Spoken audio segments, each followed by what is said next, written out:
Long before engines thundered and factories reshaped landscapes, one of humanity's most transformative innovations emerged in near silence. No explosions marked its birth. No monuments celebrated its arrival. And yet its influence would stretch across continents, alter economies, inspire wars, and weave itself into the fabric of civilization itself. This innovation was silk, and its story begins in ancient China with force, but with patience, observation, and extraordinary ingenuity. In the earliest days of human history, clothing was a matter of survival. Its animal skins, rough plant fibers, and coarse woven materials protected bodies from cold and heat. Comfort, beauty, and refinement were secondary concerns. Against this backdrop, silk was nothing short of miraculous. Light yet strong, smooth yet resilient, luminous yet durable silk seemed almost unnatural, as though it belonged more to legend than to the physical world. What makes the origin of silk so remarkable is not merely the material itself, but the mindset that produced it. Ancient Chinese silk-making did not arise from accidental discovery alone, nor from brute experimentation. It emerged from a deep attentiveness to nature, an understanding that profound innovation often comes from working with natural processes rather than against them. At the heart of this silent revolution was a small, unassuming creature, the silkworm, barely noticed by the untrained eye. This insect would become the cornerstone of an industry that shaped global history for thousands of years. The transformation of a fragile cocoon into flowing fabric required a level of observation, discipline, and technical mastery that few ancient civilizations could match. Silk making demanded time. It demanded restraint. And above all, it demanded secrecy. In ancient China, silk was not just a product, it was a state treasure. Knowledge of its production was guarded more fiercely than gold. Revealing silk-making techniques to outsiders was considered a crime punishable by death. This secrecy allowed China to maintain a monopoly on silk for centuries, while the rest of the world could only marvel at the finished fabric, never fully understanding how it was made. But before silk became currency, before it dressed emperors and crossed deserts along the Silk Road, it began as an experiment in curiosity. Someone noticed that silkworm cocoons could be unwound into threads far longer than any natural fiber known at the time. Someone realized those threads could be twisted, strengthened, and woven.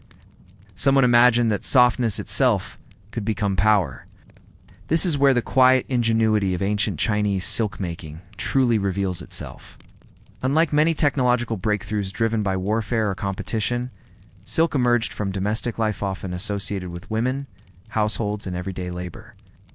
Silk was born not in battlefields or royal courts, but in gardens, kitchens, and workshops where careful hands learned to listen to nature.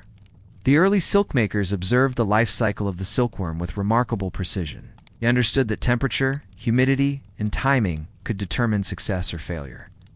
They learned that even slight disruptions could ruin entire batches of cocoons. This sensitivity to balance reflects a broader Chinese philosophical tradition, one that valued harmony, moderation, and alignment with natural rhythms. Silk making was also one of the earliest examples of a fully integrated production system. It required agriculture, biology, chemistry, and engineering long before such disciplines had names. Mulberry trees had to be cultivated. Silkworms had to be bred and protected. Cocoons had to be harvested at precisely the right moment. Threads had to be reeled, spun, dyed, and woven, all without breaking their delicate structure. Every step demanded skill. Every mistake carried consequences. And yet, despite its fragility, silk became one of the strongest symbols of Chinese civilization. It clothed emperors, lined palaces, and adorned religious artifacts. It served as tribute, diplomatic gift, and unit of exchange. Entire trade networks rose around it, connecting China to Central Asia, the Middle East, Africa, and Europe. The irony is striking. Something so soft helped build something so vast. The quiet nature of silk's ingenuity is also reflected in how it spread. Unlike conquering armies or missionary religions, silk traveled subtly. A bolt of fabric here, a robe there, a whispered curiosity in foreign courts. The desire for silk grew long before the knowledge of its origin did. This imbalance between possession and understanding gave China unprecedented leverage in global affairs. To foreign civilizations, silk appeared almost magical. Roman writers speculated wildly about its origins. Some believed it grew on trees. Others imagined it combed from plants or harvested like wool. The truth that it came from insects was either unknown or unbelievable. This misunderstanding further highlights the brilliance of ancient Chinese silk makers.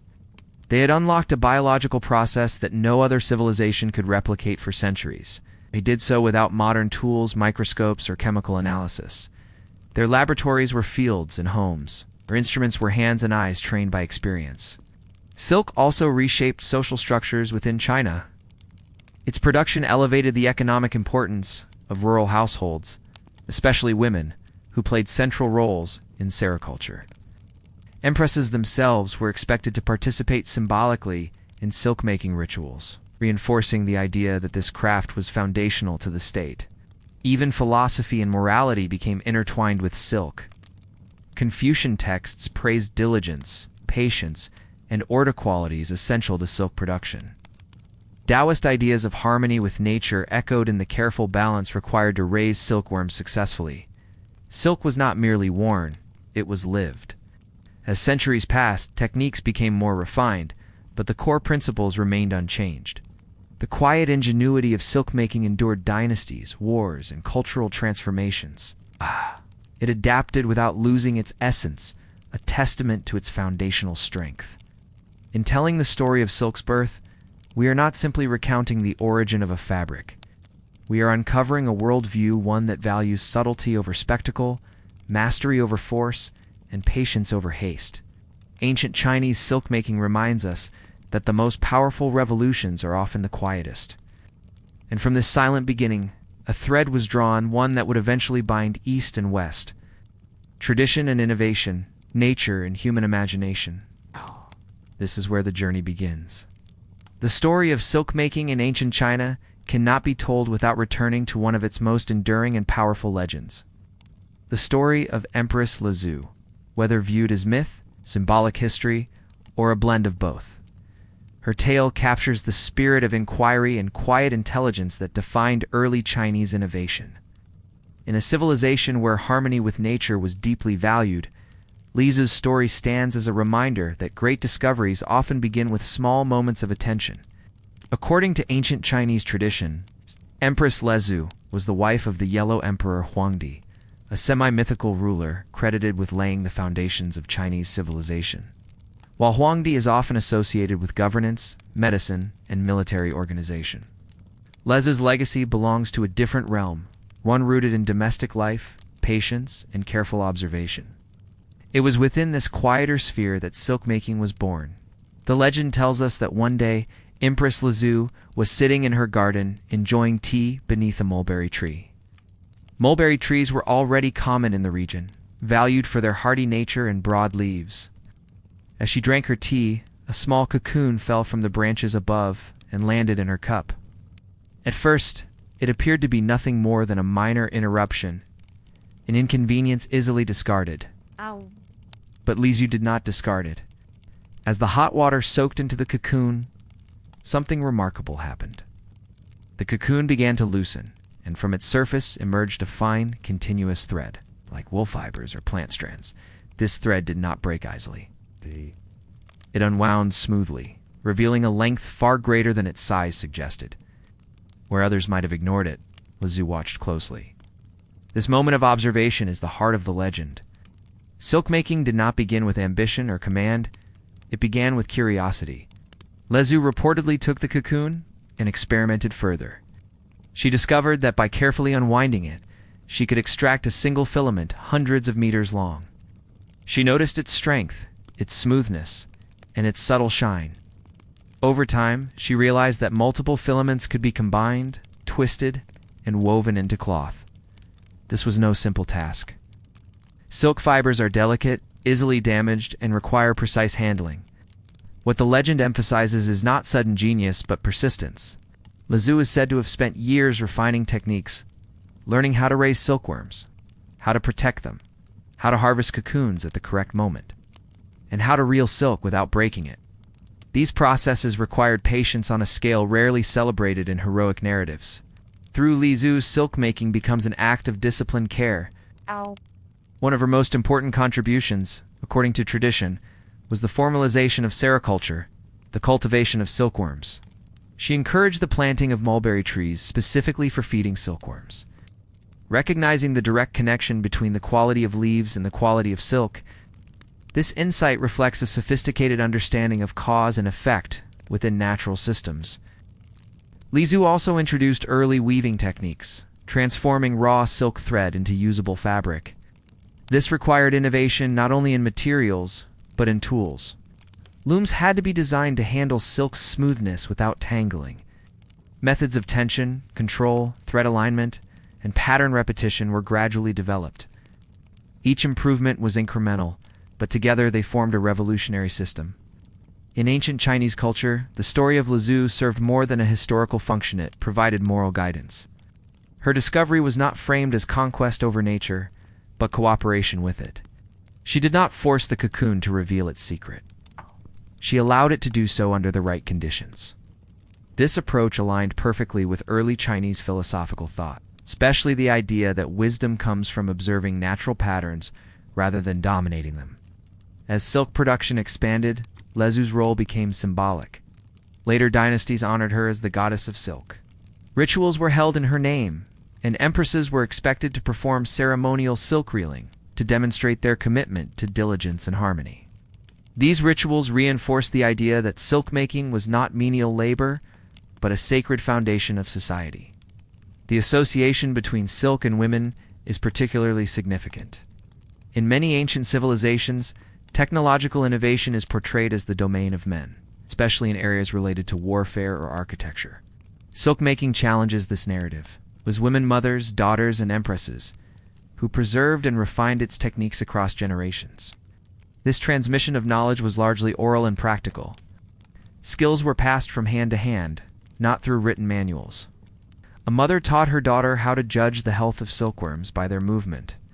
Another showed how to sense the right moment to harvest cocoons by touch alone. These subtle forms of knowledge are difficult to record but essential to mastery. Li Zhu's legend also highlights the importance of timing. Silk making depends on precise coordination with the silkworm's life cycle. Harvesting too early results in weak fibers. Too late, and the cocoon is ruined when the moth emerges. Recognizing this balance required close observation of biological rhythms, something ancient Chinese sericulturists mastered long before modern biology existed. Over time, the techniques attributed to Li Zhu spread across China, adapted to different climates and regions. While tools and methods evolved, the foundational principles remained unchanged: care, patience, and respect for natural processes. These principles allowed silk-making to survive periods of political instability, famine, and war. The legend of Empress Li Zhu also served a political purpose. By linking silk-making to the imperial family, it reinforced the idea that the state itself was rooted in productive harmony rather than brute force. Silk symbolized prosperity earned through discipline, not plunder. This symbolism strengthened the moral authority of rulers who claimed descent from Huangdi and Li Zhu to the outside world. Silk appeared suddenly and mysteriously, but within China, its origins were deeply personal and methodical. The legend reminds us that behind every luxury lies labor, and behind every innovation lies attention to detail. In modern times, historians debate how much of Li Zhu's story is literal fact and how much is mythologized memory. But this debate misses the deeper truth, whether one woman or many contributed to silk's discovery. The legend captures the collective intelligence of generations who refined a fragile process into a stable system. Silk-making was not a single invention. It was an evolving relationship between humans and insects, trees, seasons, and tools. Li Zhu's story gives this relationship a human face. In a world that often celebrates loud breakthroughs and dramatic transformations, the legend of Empress Li Zhu offers a different model of progress. It teaches us that innovation can arise from patience, that power can emerge from softness, and that the smallest observations can reshape the world. From that quiet moment beneath a mulberry tree, a thread was drawn, one that would stretch across centuries and continents. And at its beginning, stands a figure not of conquest, but of curiosity. At the heart of ancient Chinese silk-making stood a tree, quiet, resilient, and profoundly essential. The mulberry tree was not merely a source of leaves.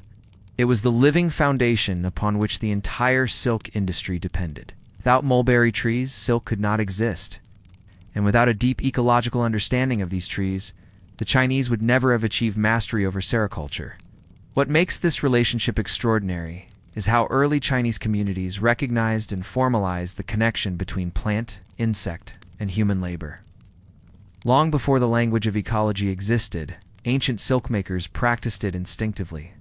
They understood that silk was not a single craft, but a carefully balanced system.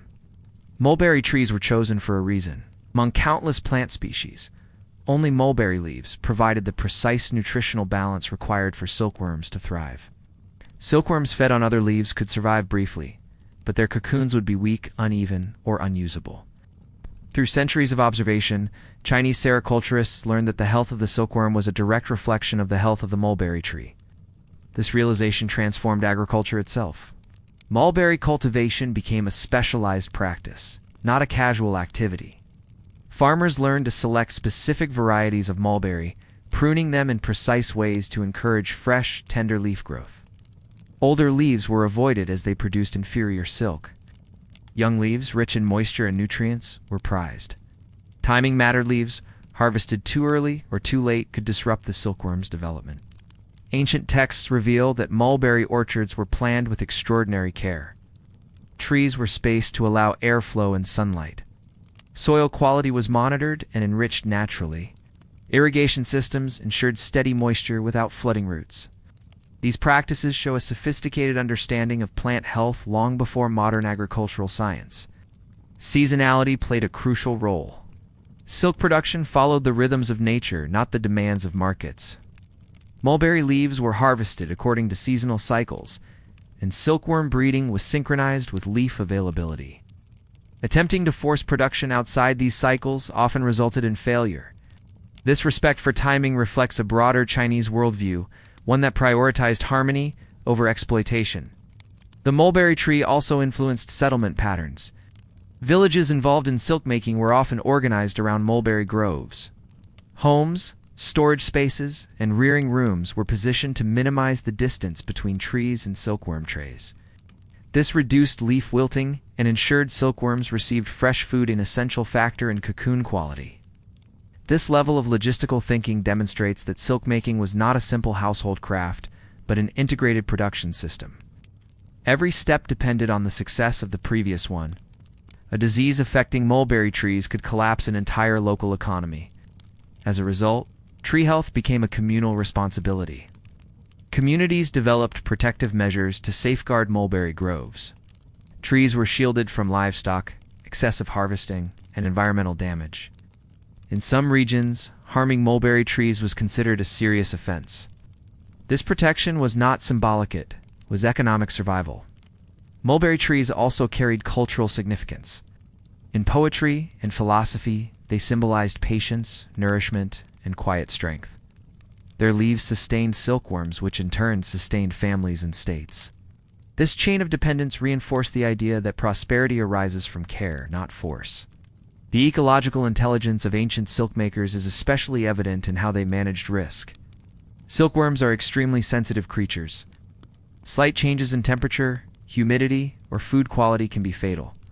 By maintaining healthy mulberry trees, silkmakers reduced variables they could not otherwise control.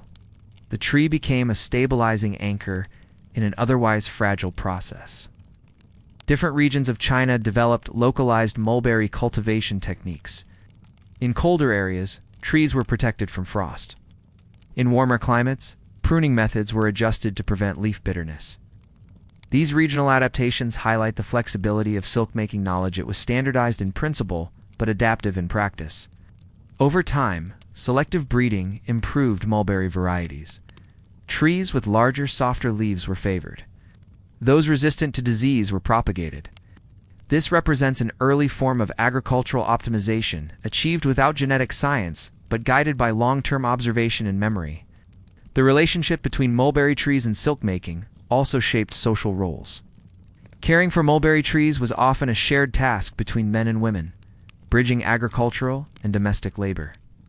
This collaboration reinforced silk making as a communal effort rather than an isolated craft. From an economic perspective, mulberry trees represented long-term investment. Unlike annual crops, they required years to mature. Planting mulberry trees was an act of faith in the future, a commitment to stability and continuity. Dynasties encouraged mulberry cultivation precisely because it anchored communities and ensured sustained productivity. Historical records indicate that governments actively promoted mulberry planting through incentives and land policies. Officials understood that strong mulberry groves meant strong silk output, which in turn meant trade, tribute, and revenue. This alignment between ecology and governance is one of the most remarkable aspects of ancient Chinese statecraft. The quiet ingenuity of silk making is perhaps most evident here. Rather than extracting resources aggressively, ancient Chinese sericulturists cultivated relationships with trees, insects, and seasons. They worked within limits instead of trying to overcome them. In modern terms, silk making was an early model of sustainable production. Waste was minimal. Mulberry leaves fed silkworms. Silkworm waste fertilized soil. Trees stabilized landscapes. Every element served multiple purposes within a closed system. The sustainability was not ideological. It was practical wisdom born from necessity. When resources are limited, balance becomes survival. Even today, modern sericulture still depends on principles established thousands of years ago. Mulberry quality remains central. Timing remains critical. Sensitivity remains unavoidable. Technology has improved efficiency, but it has not replaced the fundamental ecological relationship at silk's core.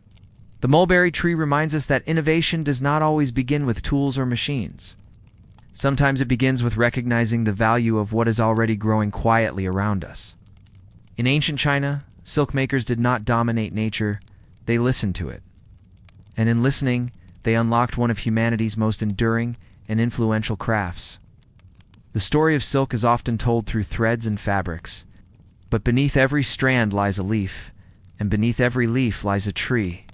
Without mulberry trees, silk would remain an unfulfilled possibility, a dream never woven into reality. Thus, the mulberry tree stands as the silent pillar of silk civilization, rooted, patient, and indispensable. Among all the elements involved in ancient Chinese silk making, none demanded more precision, patience, and biological understanding than the silkworm itself.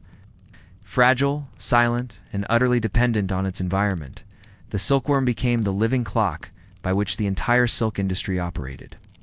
To master silk making was, in essence, to master time, biological time shaped by growth, transformation, and exact moments that could never be repeated. The silkworm's life cycle is simple in appearance but complex in consequence. From egg to larva, from larva to cocoon, and finally, from cocoon to moth, each stage unfolds according to strict natural laws. Ancient Chinese sericulturists learned through generations of observation that intervening at the wrong moment could destroy months of labor. Intervening at the right moment could produce silk of astonishing quality. This sensitivity to timing is one of the clearest examples of the quiet ingenuity behind silk making. The process began with silkworm extini, nearly invisible and extraordinarily delicate. These eggs required careful storage through winter months, protected from excessive cold, moisture, or disturbance. Ancient silk makers developed methods to regulate temperature long before thermometers existed. Eggs were kept close to human living spaces, where body heat and stable indoor conditions provided natural warmth. As spring approached, timing became critical. If eggs hatched too early, mulberry leaves would not yet be available. If they hatched too late, silkworms would miss their optimal growth window. To solve this, sericulturists synchronized egg hatching with the budding of mulberry leaves, observing subtle environmental cues such as humidity, air temperature, and plant behavior. When the eggs hatched, silkworm larvae emerged, small, dark, and voracious. From this moment onward, constant attention was required. Silkworms eat almost continuously, and their growth is rapid. Over a short period, they increase their body weight many times over. This intense growth phase demanded fresh mulberry leaves delivered multiple times a day. Ancient silk makers quickly learned that feeding was not merely about quantity, but quality. Leaves had to be clean, dry, and properly sized. Wet or damaged leaves could cause disease. Leaves that were too old could slow growth. These observations were not written in manuals. They were embedded in daily practice and refined through experience. The larval stage progressed through several molts, during which silkworms shed their skins. These moments were particularly dangerous. Disturbing silkworms during molting could result in death or deformity. As a result, rearing rooms were kept quiet, clean, and calm. Loud noises, sudden movements, or changes in lighting were avoided. This insistence on silence and stability reveals something profound about silk-making culture. Like crafts that relied on force or speed, silk demanded gentleness. The silkworm could not be rushed, coerced, or frightened into productivity. It required an environment of care. As silkworms reached maturity, their behavior changed. They ate less, moved restlessly, and began searching for places to spin their cocoons. Recognizing this transition was essential, ancient silkmakers prepared special structures, frames, or bundles of straw where silkworms could attach themselves and begin spinning. The act of cocoon spinning is one of nature's most extraordinary processes. The silkworm secretes a liquid protein from specialized glands, which hardens upon contact with air. Moving its head in a precise pattern, the silkworm wraps itself in a continuous filament that can measure hundreds of meters in length. To the untrained eye, this appears automatic. To ancient Chinese sericulturists, it was a moment of intense focus. Temperature and humidity had to be just right. It's dry, and the filament would break. Too damp, and the cocoon would be uneven. Maintaining this balance required constant monitoring and adjustment. Once the cocoon was complete, the most crucial decision remained: when to harvest. If left alone, the silkworm would eventually transform into a moth and break through the cocoon. Cutting the filament into short pieces and rendering it useless for high-quality silk. Harvesting too early, however, would result in weak or incomplete fibers. The window of opportunity was narrow and unforgiving. Ancient silkmakers learned to recognize subtle signs indicating the right moment changes in cocoon color, texture, and temperature. These cues could not be measured with instruments. They were felt and seen through trained senses. The decision to end the silkworm's life before it emerged as a moth was not taken lightly. This aspect of silk-making carried moral and philosophical weight. Some traditions emphasized gratitude and ritual acknowledgement of the silkworm's sacrifice. Others framed it as a necessary act within a larger cycle of sustenance and creation. This ethical awareness further distinguishes silk-making from purely extractive industries. It reflects a worldview in which humans recognized their dependence on other living beings and sought balance rather than domination. The mastery of the silkworm's life cycle also required disease control. Silkworms are highly susceptible to illness, and entire populations could be wiped out by infection. Ancient Chinese sericulturists developed hygiene practices that were remarkably advanced for their time. Rearing rooms were cleaned regularly. Old leaves and waste were removed promptly. Sick silkworms were isolated or destroyed to prevent spread. These practices demonstrate an early understanding of contagion and environmental health. Though the concept of microorganisms was unknown, the effects of cleanliness were clearly recognized. Timing extended beyond individual silkworms to entire communities. Silk production followed a seasonal rhythm that structured rural life. Periods of intense labor were followed by quieter intervals. Families organized their days around feeding schedules and cocoon monitoring. Children, elders, and adults all participated in age-appropriate tasks. This synchronization of human activity with biological cycles reinforced social cohesion. Silk-making was not a solitary pursuit, it was a shared responsibility that connected households and generations. The silkworm also shaped cultural symbolism. Its transformation from egg to moth mirrored ideas of renewal, impermanence, and hidden potential. Poets and philosophers used the silkworm as a metaphor for disciplined effort and quiet contribution.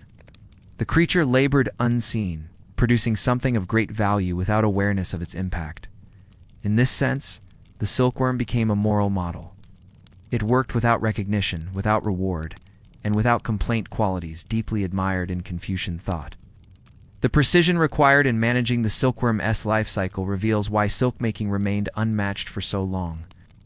It was not enough to possess silkworms. One had to understand them intimately. This knowledge could not be stolen easily, nor replicated without long-term commitment. When silk-making knowledge eventually spread beyond China, it often did so incompletely. Many early attempts elsewhere failed because the delicate timing and environmental control were not fully understood. The genius of ancient Chinese sericulture lay not in secrecy alone, but in mastery. In modern sericulture, technology assists with temperature control and disease prevention. Yet the fundamental principles remain unchanged. The silkworm still dictates the pace. The window for harvesting remains narrow. Biology still sets the rules. This continuity is a testament to the enduring intelligence embedded in ancient silk-making practices. Thousands of years later, we still follow the same rhythms discovered by careful observation rather than theoretical design. The silkworm's life cycle teaches us that progress is not always linear or aggressive. Sometimes it unfolds through patience, repetition, and respect for natural limits. Ancient Chinese silkmakers understood this deeply. In mastering the silkworm's time, they learned to slow their own. And in doing so, they created one of the most influential materials in human history. If the silkworm was the living heart of ancient Chinese silkmaking, then the rearing room was its protective shell. These spaces, often simple, quiet, and meticulously maintained, were where biological fragility met human discipline. To an outsider, a silk rearing room might have appeared unremarkable.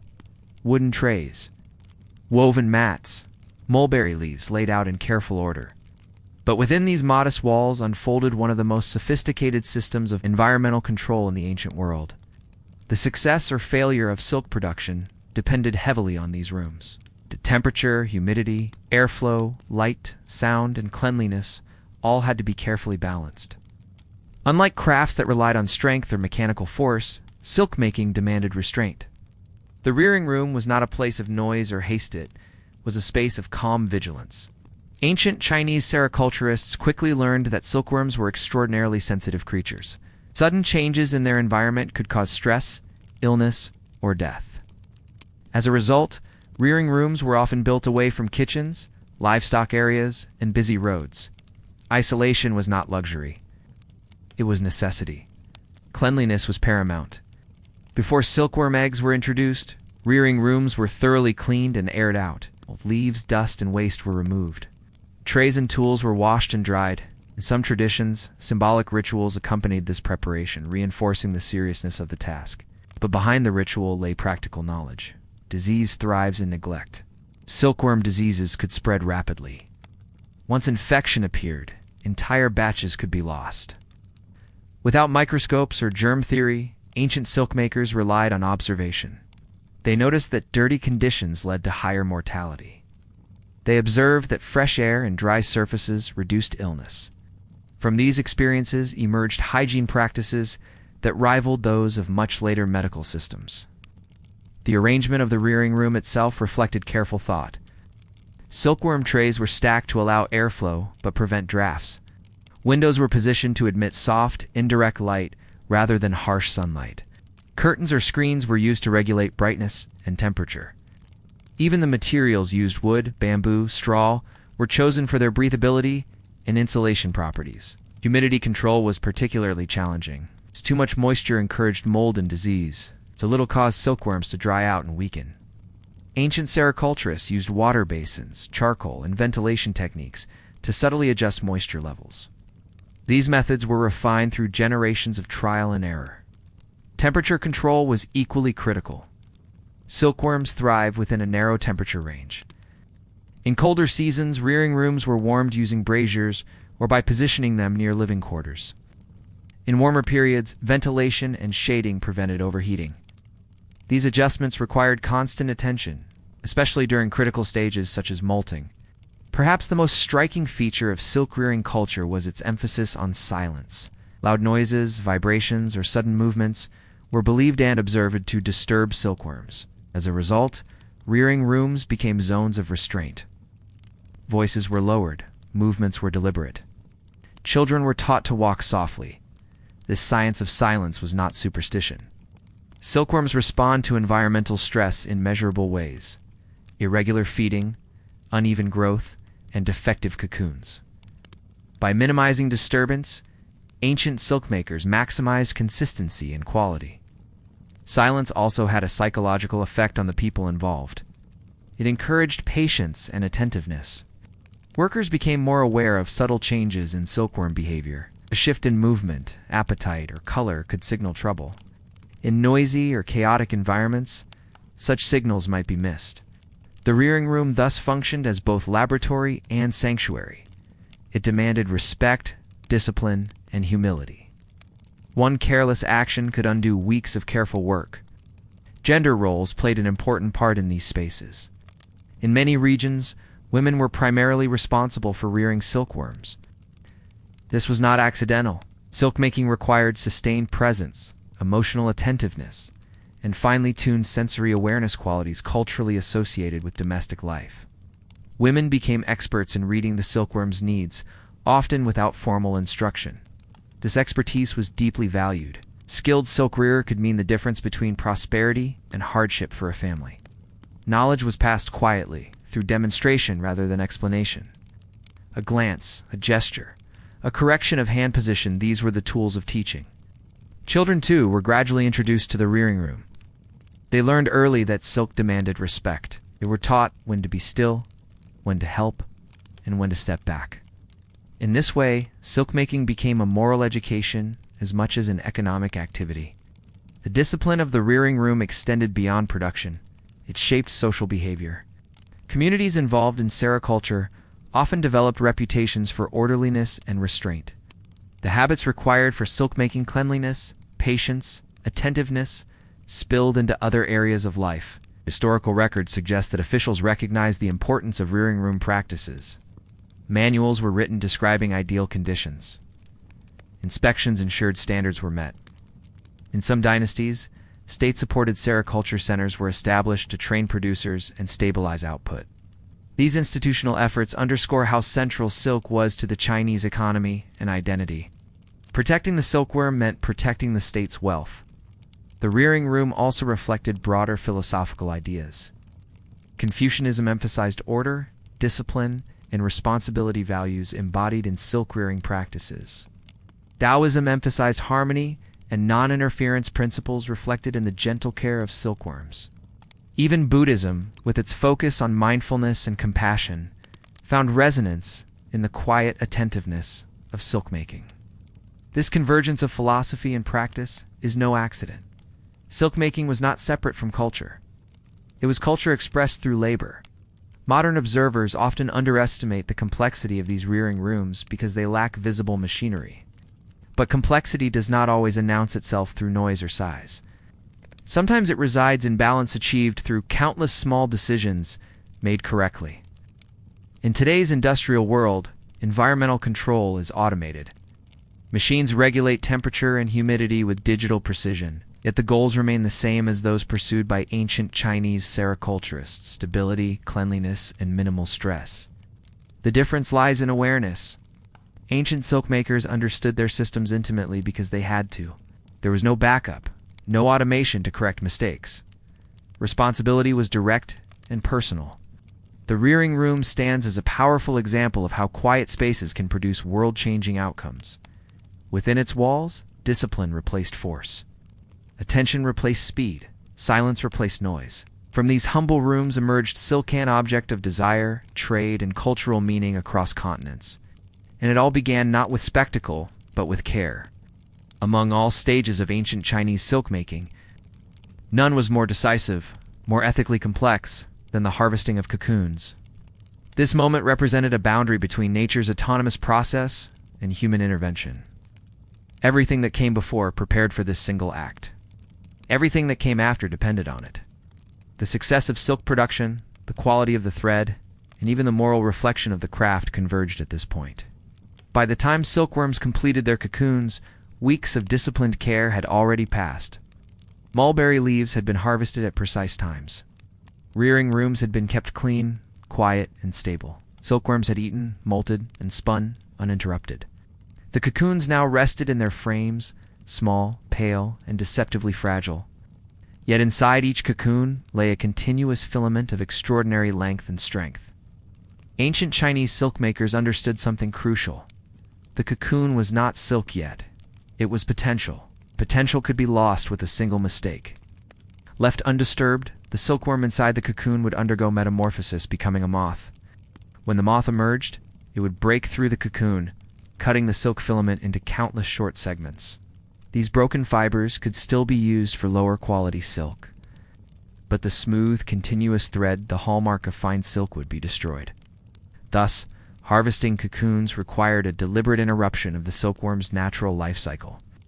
This act raises an ethical question that ancient silk makers did not ignore. To preserve the silk filament, the silkworm had to be killed before it emerged. Unlike many extractive practices that treat living resources as disposable, ancient Chinese sericulture approached this intervention with solemnity and restraint. The timing of cocoon harvesting was exacting. Too early, and the filament would be weak, underdeveloped, or uneven. Too late, and the cocoon would be pierced from within. The ideal moment lay within a narrow window, often determined by subtle cues. Changes in cocoon color, firmness, weight, and internal temperature. Experienced silk makers could detect these signs through touch alone. This tactile knowledge, developed over years, could not be easily taught or replicated. It was one of the reasons silk-making expertise remained localized and protected. Once the right moment arrived, cocoons were carefully collected by hand. Rough handling could damage the filaments or compress the cocoon structure. Each cocoon was inspected, sorted, and prepared for the next stage.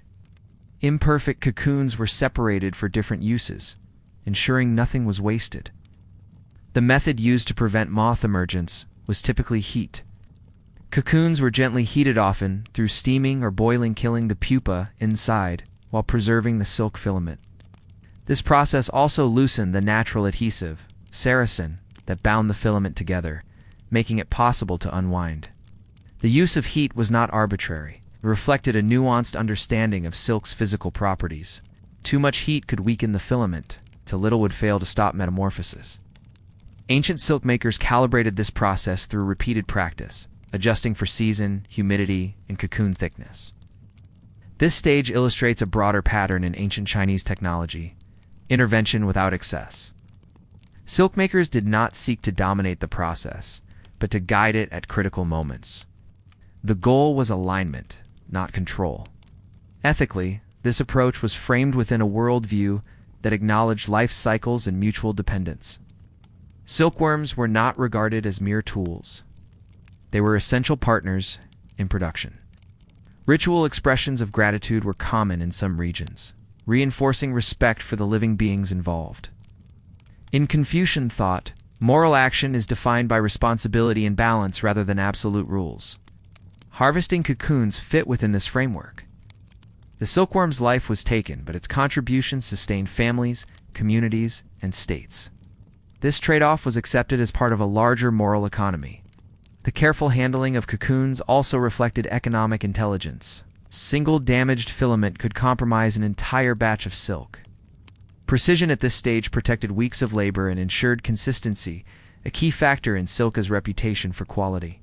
Harvesting was often a communal activity. Families worked together, moving efficiently but calmly. Roles were assigned based on experience.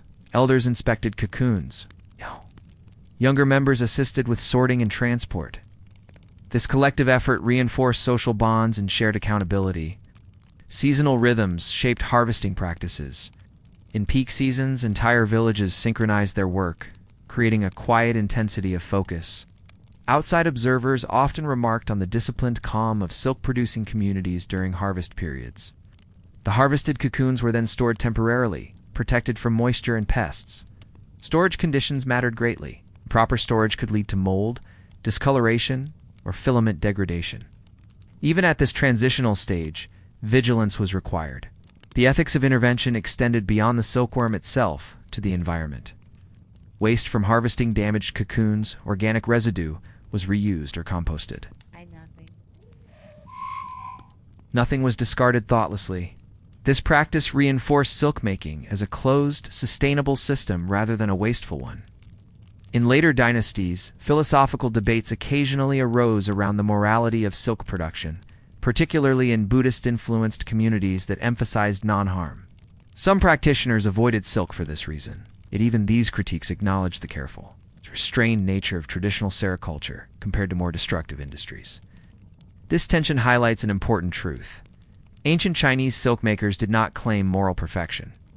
They recognized complexity. Their response was not denial, but mindfulness, acting with care within constraints they could not fully escape.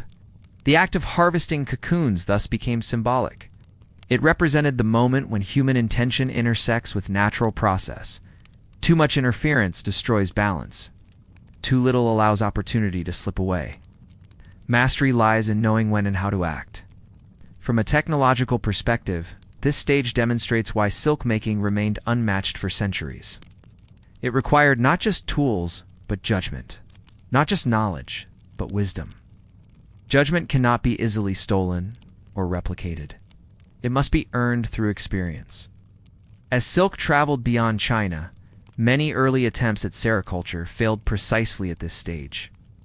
Foreign producers either harvested too early, too late, or too harshly. Without the ethical and practical framework developed over generations, the process collapsed. Even today, modern sericulture relies on principles established in ancient times. Machines may assist with heating and timing, but the fundamental decision when to intervene remains rooted in biological observation. The harvesting of cocoons reminds us that innovation is not always about creation. Sometimes it is about knowing when to stop something from happening. Preventing metamorphosis allowed silk to exist as we know it.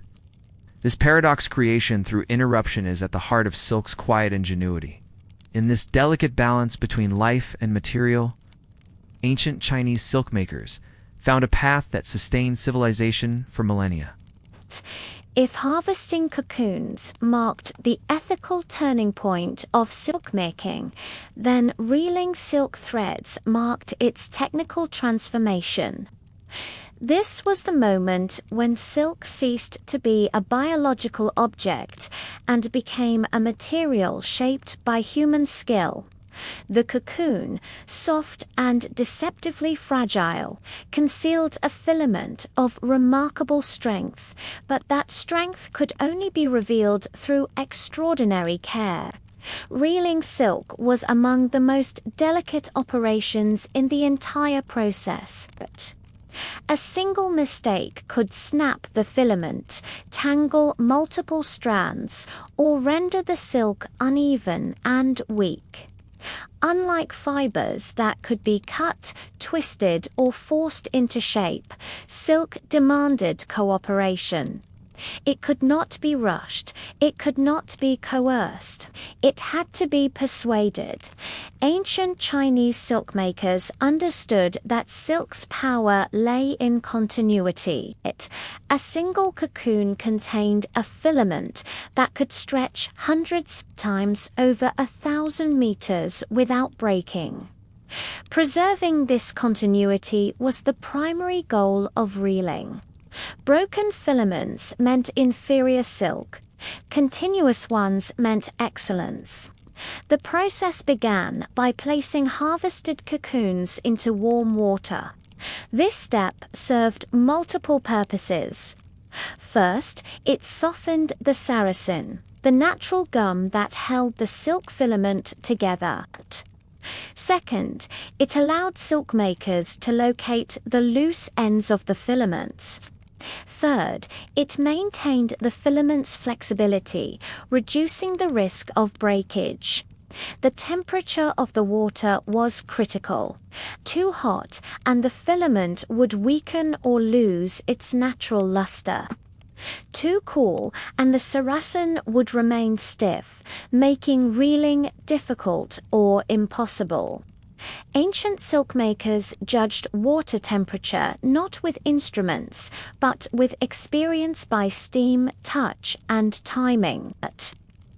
Once the cocoon was softened, the silk maker gently brushed its surface to find the filament's end. This action required patience and sensitivity. Rushing could damage the cocoon. Pressing too hard could snap the filament. Skilled practitioners developed a light, almost instinctive touch. Multiple cocoons were often reeled together, combining several filaments, increased strength and consistency. The number of cocoons used depended on the desired thickness of the final thread. Fine silk required fewer filaments. Stronger silk required more. This decision shaped the character of the fabric long before weaving began.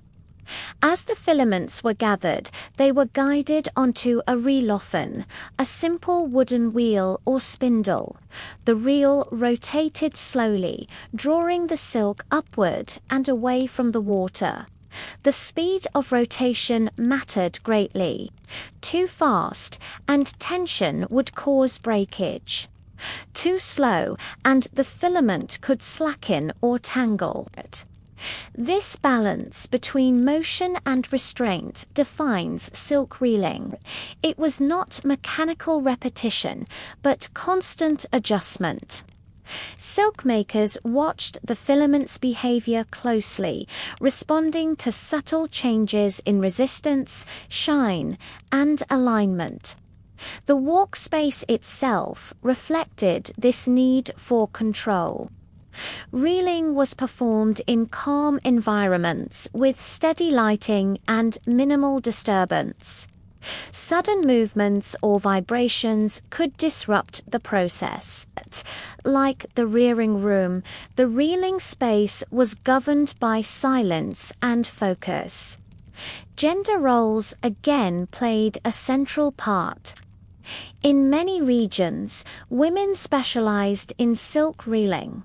Their experience with fine motor tasks, developed through years of sericulture, made them particularly adept at handling silk's fragility. Their hands learned to sense tension beyond what the eye could see. This tactile intelligence was critical. Silk threads vary slightly in thickness along their length. A skilled reeler adjusted pressure continuously, compensating for these variations to maintain uniformity. This adjustment happened intuitively, without conscious calculation. Reeling also required collaboration. One person might manage the water temperature, another guide the filaments, and another operate the reel. Communication was quiet but precise. Every movement mattered. The transformation that occurred during reeling is remarkable.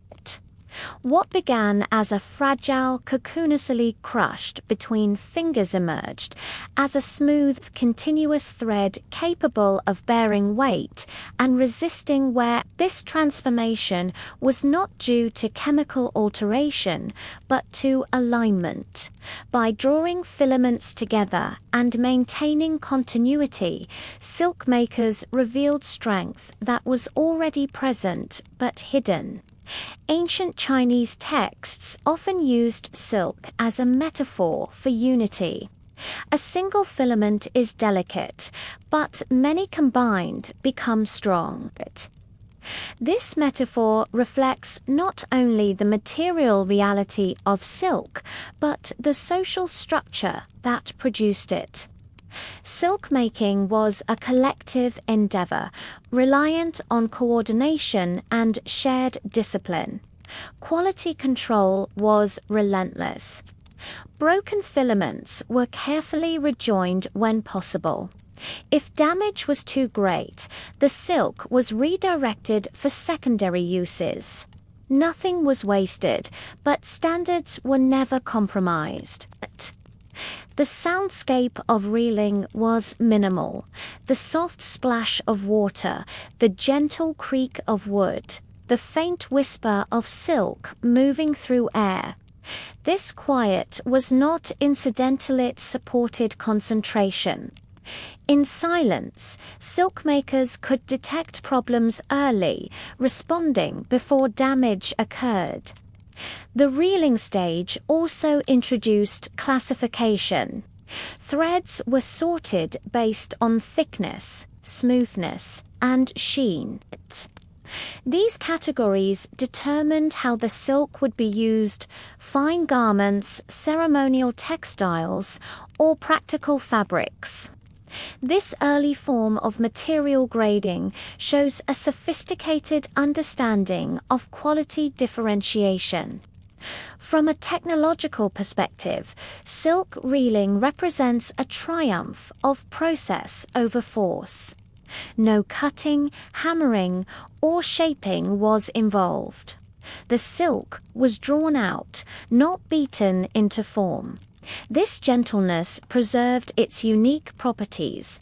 Foreign observers who later witnessed silk reeling often underestimated its difficulty. Some assumed the process could be easily replicated. Many tried and failed. Without the embodied knowledge developed over generations, reeling resulted in broken threads and inconsistent quality.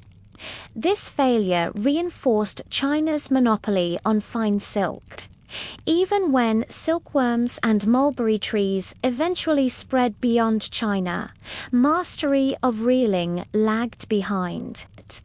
The knowledge required was not easily written down. It lived in hands, not texts.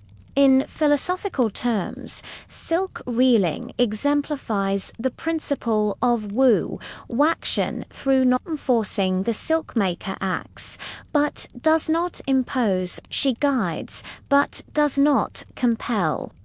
The result is strength achieved through cooperation rather than domination. Modern machinery now performs silk reeling at scale. Yet, even today, the basic principles remain unchanged. Water temperature, tension control, filament alignment all follow rules discovered in ancient China. Technology has accelerated the process, but it has not reinvented it. This continuity is a testament to the depth of early innovation. Ancient Chinese silk makers did not stumble upon reeling by accident. They refined it through disciplined observation, learning from failure, and preserving success. Reeling silk threads turned potential into reality. It was the bridge between biology and craftsmanship, between nature and culture. Without it, silk would remain trapped inside cocoons, admired but unusable. Through reeling, fragility became strength. Through patience, softness became durability. Through quiet skill, silk became one of the most influential materials in human history. And all of it happened without noise, without spectacle, guided by hands that understood when to hold, when to release, and when to let silk reveal its own power. Once silk filaments had been carefully reeled from their cocoons, the work was far from complete. What emerged from reeling was strong, yet vulnerable continuous threads that could fray, separate, or lose cohesion if left untreated. To transform these filaments into usable silk thread, ancient Chinese silkmakers developed a refined system of spinning and twisting, a process that elevated silk from a delicate strand into a dependable material. This stage represents another example of quiet ingenuity. Spinning and twisting did not add strength by force, but by structure. Through alignment and balance, silk makers enhanced durability while preserving silk's defining softness and shine. Unlike wool or cotton, silk fibers are naturally long and smooth. This quality made silk unique, but also challenging. Wool relies on short, rough fibers that cling together when spun. Silk, by contrast, needed intentional cohesion. Ancient Chinese artisans understood that twisting multiple filaments together created friction and internal tension that held the thread intact.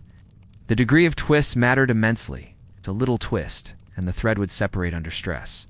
To much twist, and the silk would lose its smoothness, becoming stiff or dull. Finding the ideal balance required deep familiarity with the material. Spinning silk was often performed using simple tools: spindles, wheels, and weighted rods. These tools appear modest by modern standards, but they were perfectly adapted to silk's properties.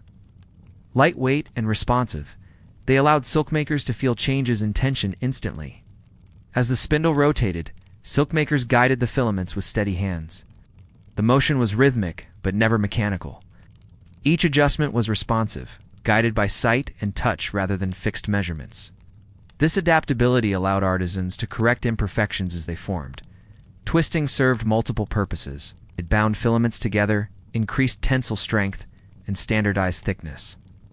It also influenced how the silk would behave during weaving.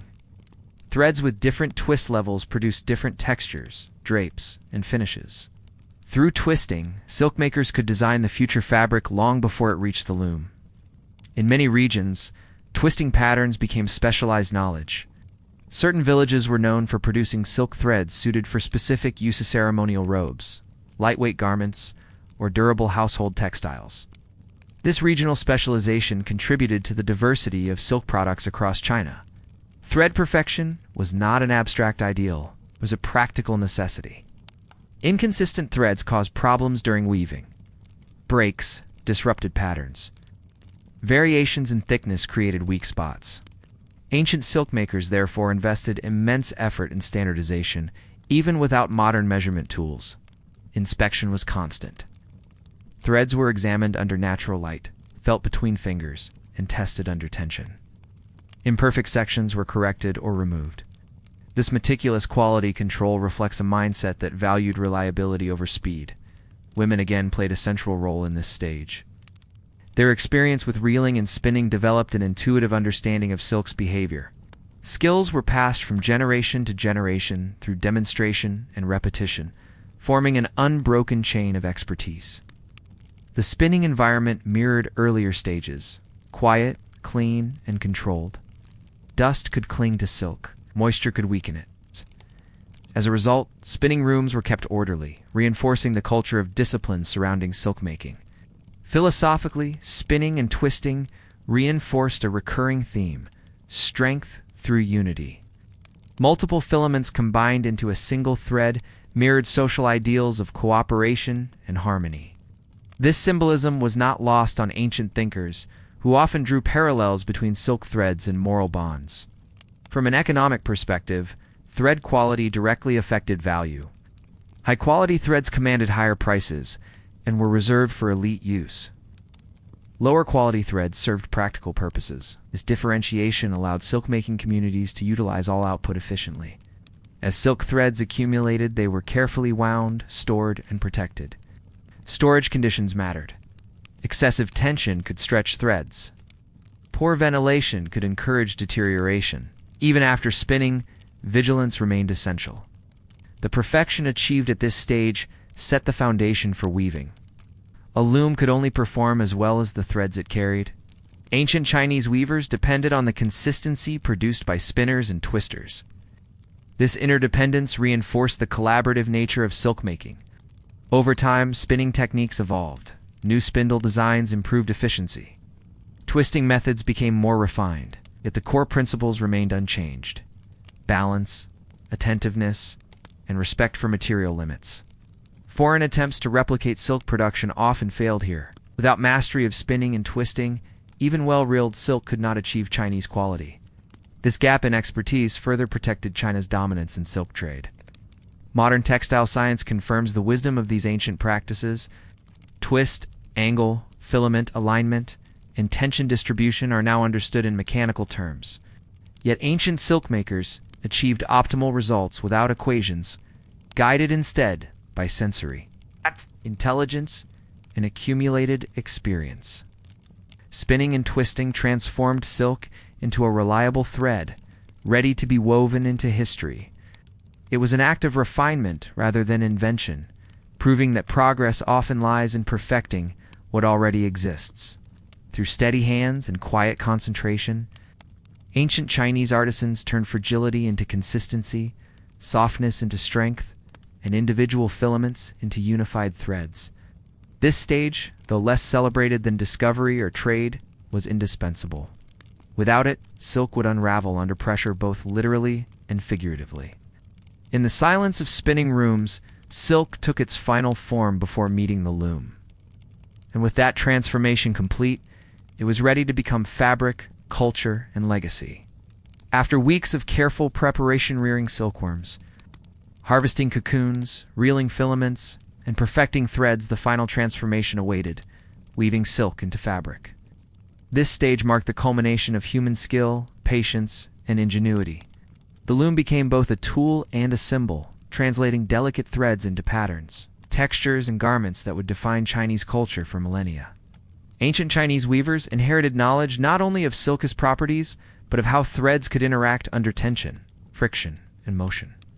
Unlike wool or flax, silk threads were exceptionally smooth and slippery. Without proper technique, threads could slip, tangle, or break, ruining the textile before completion.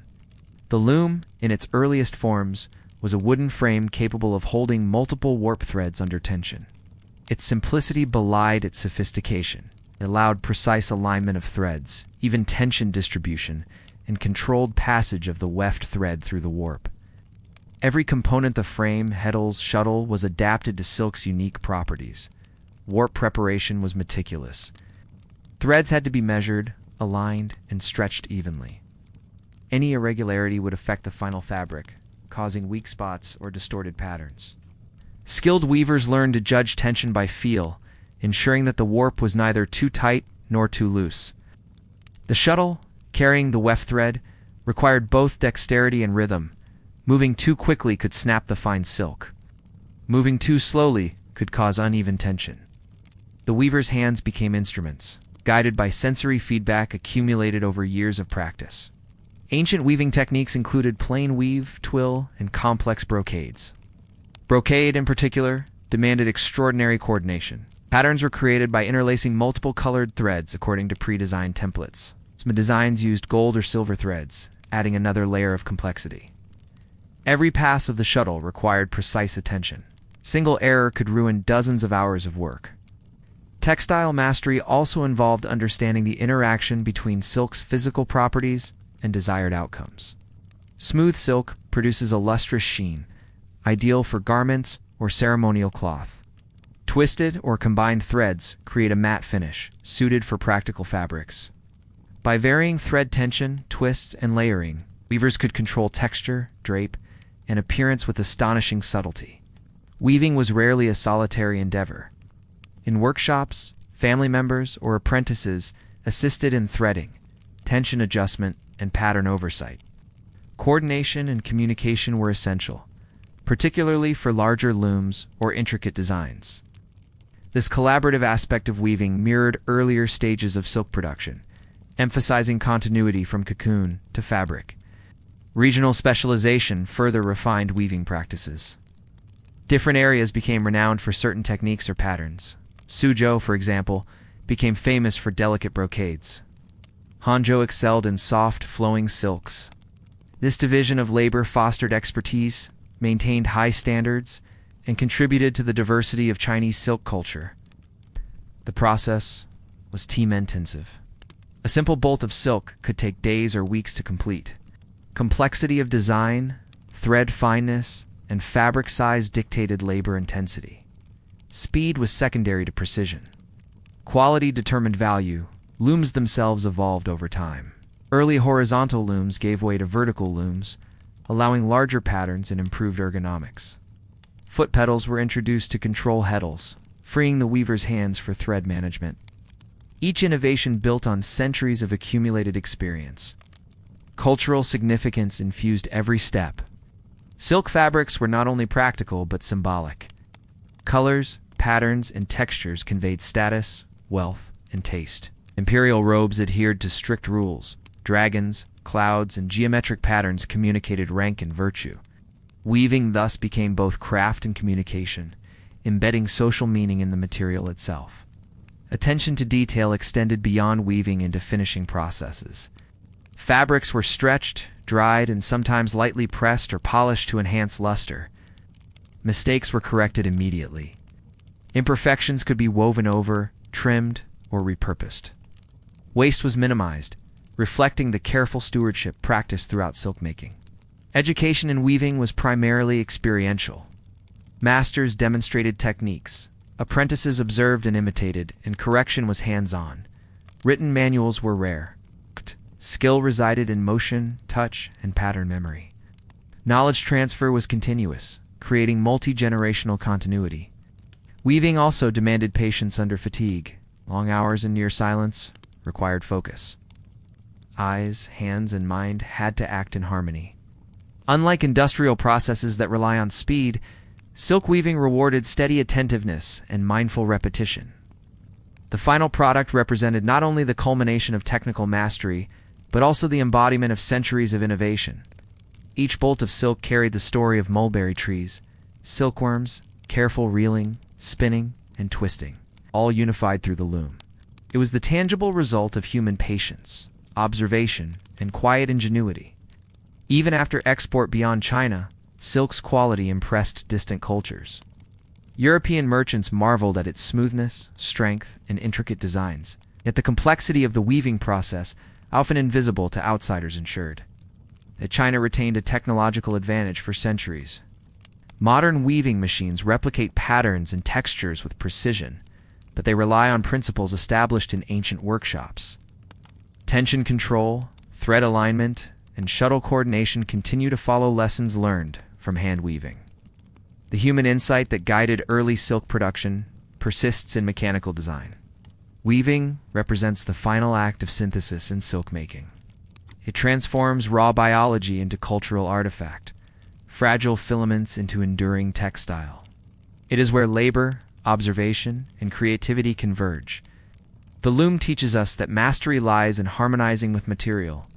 Force alone cannot create elegance. Tension, patience, and subtle skill are essential. Silk, in its final woven form, is as much a testament to human intellect as to natural wonder. Through looms and techniques refined over millennia, ancient Chinese artisans achieved more than fabric. They created a medium capable of crossing continents, shaping economies, and inspiring art. The mastery of weaving is the pinnacle of the quiet ingenuity that defines the entire silk-making tradition. Weaving silk produces a beautiful, functional fabric, but the journey of silk-making does not end with threads interlaced on a loom. To transform silk into garments, ceremonial robes, or decorative textiles, color was essential. Ancient Chinese artisans developed a profound mastery of dyeing, drawing pigments from plants, minerals, and insects to create fabrics of remarkable vibrancy and longevity. The art of dyeing was intertwined with the ecological and chemical knowledge of the time. Silk, being protein-based, absorbs color differently from plant fibers such as cotton or hemp. Its smooth surface and delicate texture required both precision and gentle handling. Dye too hot or too cold, and the silk could shrink, fade, or lose its luster. Dye for too long, and the thread weakened. Too short, and the colors were pale or uneven. Ancient Chinese dyers understood this balance instinctively. The first step was selecting dyes. Red, yellow, blue, green, black, and purple were all derived from natural sources. Madder, roots, supanwood, indigo plants, and cochineal insects provided a palette limited in number, but expansive in potential combinations. The selection of dye was often guided by availability, cultural symbolism, and intended use of the fabric. Color symbolism in China was profound. Red represented joy and celebration. Yellow was imperial. Black conveyed solemnity. Blue and green indicated nature and youth. The choice of pigment was therefore both aesthetic and meaningful, communicating status, function, and cultural identity. In ceremonial contexts, colors were regulated strictly with specific hues reserved for the emperor, officials, or religious occasions. Preparation of the dye bath required careful timing, measurement, and temperature control. Water had to be soft and free of impurities. The plant, mineral, or insect matter had to be ground, boiled, or fermented, according to tradition. Certain colors, like deep indigo, required repeated dipping to achieve the desired saturation. Ancient artisans knew how to manipulate these variables without chemical formulas, relying on observation, experience, and inherited knowledge. Mordants played a critical role. These substances, often alum or iron-based compounds, allowed the silk protein to bond with pigments. The dyer needed to understand which mordant suited which dye, and how long to pre-treat the silk to ensure color fastness. Proper use could result in blotchy, faded, or uneven colors. Dyeing was often a multi-step process. Silk might be treated with a mordant, then submerged in one bath, lifted, rinsed, and submerged in another. Multiple layers of color could be applied to produce depth and subtle gradations. This layering required patience and meticulous timing. Even a few minutes deviation could compromise the effect. Temperature and humidity in the dyeing environment were closely monitored. Silk is sensitive to moisture fluctuations and heat. Dyers often worked in controlled spaces, shaded from direct sunlight, to prevent uneven drying and fading. Gentle agitation of the threads ensured even penetration of color. Complex patterns, such as resist dyeing or tie-dye, added further technical demands. Sections of silk could be tied, clamped, or coated with resist substances to prevent absorption, creating motifs and designs. These techniques required both foresight and dexterity, as the pattern had to anticipate fabric, shrinkage, thread alignment, and subsequent weaving or embroidery. The final step involved washing, drying, and polishing. Silk had to be rinsed to remove excess dye without disturbing the color. Drying was slow, often in shaded areas, to prevent streaks. After drying, fabrics could be lightly brushed or rubbed to enhance sheen and softness. Each stage demanded precision to maintain both aesthetics and strength. Dyeing was not purely functional, it was a form of artistic expression. Master dyers became highly respected artisans, capable of transforming threads into visually and symbolically rich fabrics. Certain dyeing houses developed signature colors or techniques, creating regional identities recognized throughout China and beyond. Economic considerations were also important. Some dyes were expensive or rare. Red pigments from cinnabar or cochineal were highly valued, influencing trade and pricing.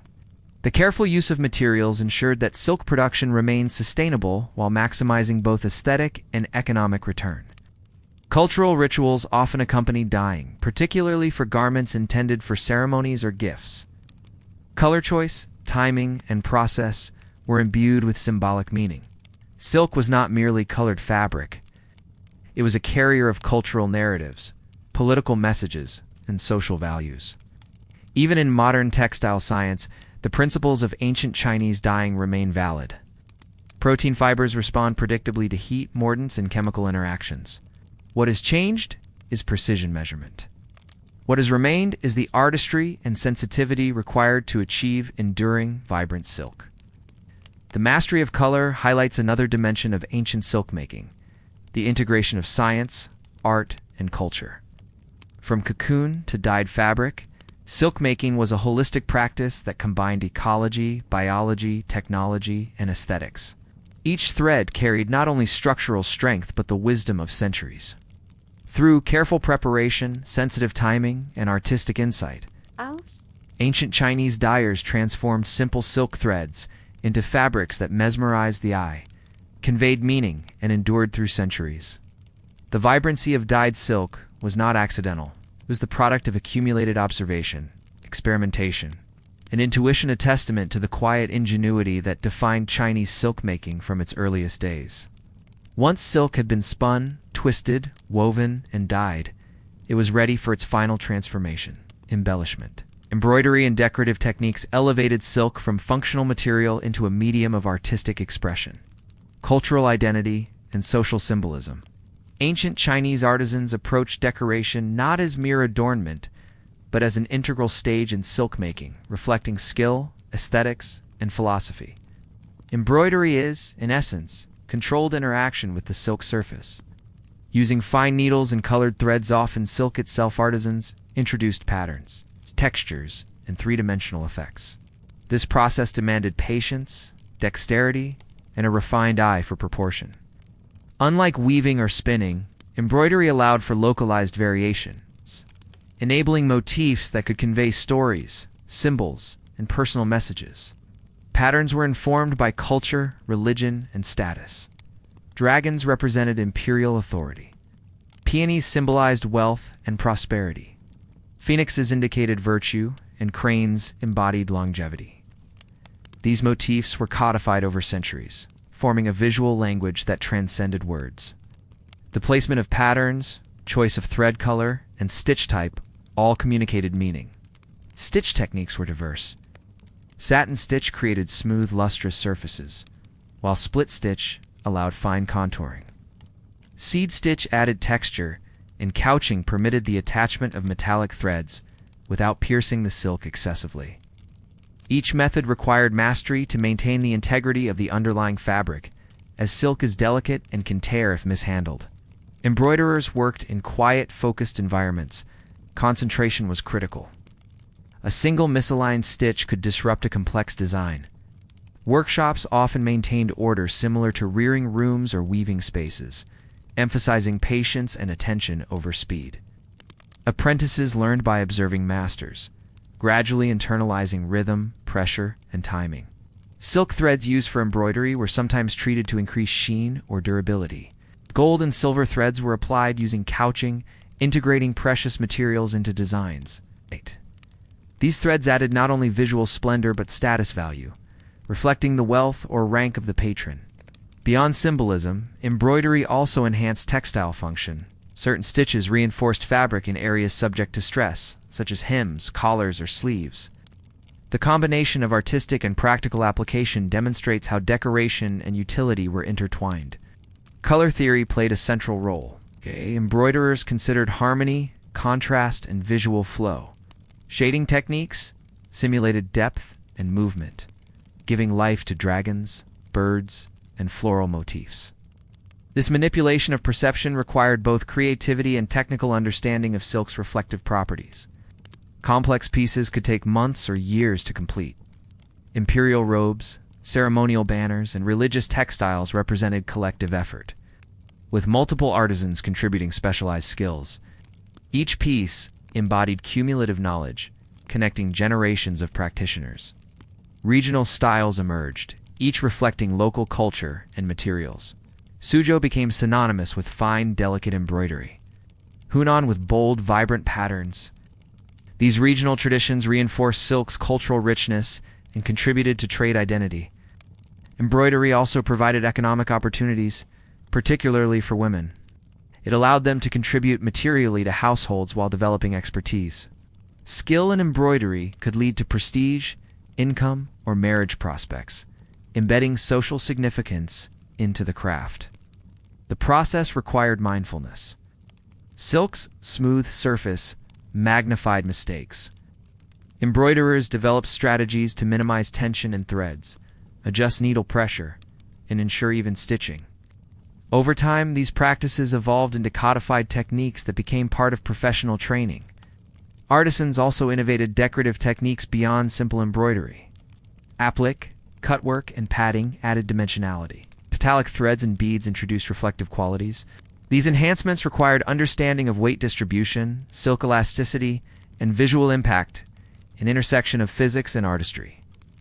Silk, once embroidered, became more than fabric. It became narrative. Imperial robes communicated authority, wedding textiles symbolized prosperity, and religious banners conveyed devotion. Silk's decorative potential transformed labor into cultural memory. Quality control remained central. Imperfections were corrected, threads replaced, or pieces partially redone. Waste was minimized. Embroidery demanded precision, but also flexibility as artisans balanced perfection with practical limits. This stage, like reeling or weaving, exemplifies the cumulative wisdom embedded in silk making. Every stitch reflects observation, experimentation, and refinement. Through embroidery, the invisible knowledge of generations became tangible. The artistic potential of silk extended far beyond its origin. Embroidered Chinese silk influenced textile design across Asia and Europe, inspiring styles, techniques, and motifs for centuries. Even today, museum collections display the intricacy, precision, and symbolic depth achieved by these ancient artisans. In essence, embroidery and decoration completed silk's transformation, from silkworm filament to culturally significant, artistically expressive, and technically mastered material. It is the stage where utility meets aesthetics, labor becomes storytelling, and craftsmanship reaches its highest refinement. Through careful technique, patience, and creative insight, ancient Chinese silkmakers transformed silk into living art process that continues to inspire admiration to this day. Silk, having been transformed from fragile filaments into luxurious embroidered textiles, was more than a product. It was a bridge between cultures, a driver of economies, and a symbol of civilization. Ancient Chinese silk making did not remain confined within domestic markets. It became the centerpiece of a global exchange network known as the Silk Road, a network of trade routes that spanned continents, connected empires, and shaped human history. The economic significance of silk cannot be overstated. In early dynastic China, silk production contributed to state revenue, private wealth, and rural livelihoods. Families involved in sericulture depended on the consistent quality of their output, as a single misstep could affect trade contracts and economic stability. At the state level, silk was sometimes used as a form of currency or tribute, underscoring its strategic importance. The Silk Road facilitated the flow of silk westward into Central Asia, the Middle East, and eventually Europe. It was not merely a road of commerce, but a conduit for ideas, religion, technology, and culture. Along the trade routes, silk became a medium for diplomatic exchange. With rulers gifting exquisite silk fabrics to establish alliances or display status, transporting silk over thousands of miles required foresight and skill. Silk bolts were carefully packed to prevent crushing, moisture, or insect damage. Caravans moved in stages, often escorted by guards to deter theft. The fragility of silk underscored the need for meticulous logistics, a principle that echoes today in modern supply chains. Demand for Chinese silk abroad was immense. Roman merchants coveted its smoothness and shine. Persian traders integrated it into local fashions. Indian and Central Asian weavers studied Chinese techniques to improve their own production. This demand created economic incentives for innovation, quality control, and standardization in China. The influence of silk extended beyond commerce into cultural and artistic realms. Patterns, colors, and embroidery styles inspired foreign textile traditions. Motifs originating in China were adapted across regions, merging local aesthetics with Chinese techniques. Through silk, artistic ideas traveled alongside merchants, shaping fashion, art, and material culture worldwide. The Silk Road also reinforced technological specialization. Chinese sericulture centers produced high-quality silk, while other regions focused on dyeing, weaving, or embroidery based on imported filaments. This division of labor optimized expertise, creating a complex international network of interdependent skills and economies. Trade in silk introduced challenges as well. Counterfeiting, misrepresentation of quality, and smuggling prompted authorities to establish standards, inspections, and regulations. Ancient manuals detailed acceptable filament diameter, thread strength, and weaving patterns to maintain reputation. These practices reflect an early form of quality certification, essential for sustaining both domestic and foreign trust.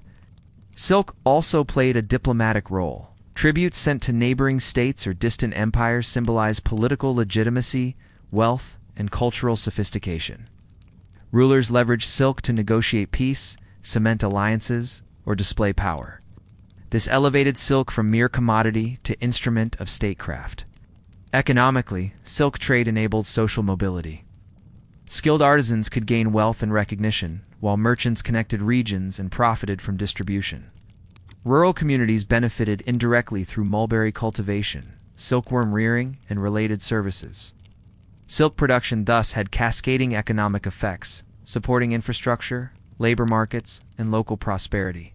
The spread of silk facilitated the exchange of knowledge as well. Techniques in spinning, weaving, dyeing, and embroidery traveled along with the trade routes. Silk makers in different regions adapted these methods, creating hybrid styles and innovations. The Silk Road, therefore, was a vector not only for goods but for technological diffusion. Political policies reflected silk's importance. Dynasties sometimes monopolized production, restricted export, or established official workshops to control quality. Imperial oversight ensured that silk maintained its economic and symbolic value. Local producers, in turn, adhered to precise practices honed over generations to comply with these standards. The global demand for Chinese silk also shaped long-distance travel, urban development, and cultural exchange.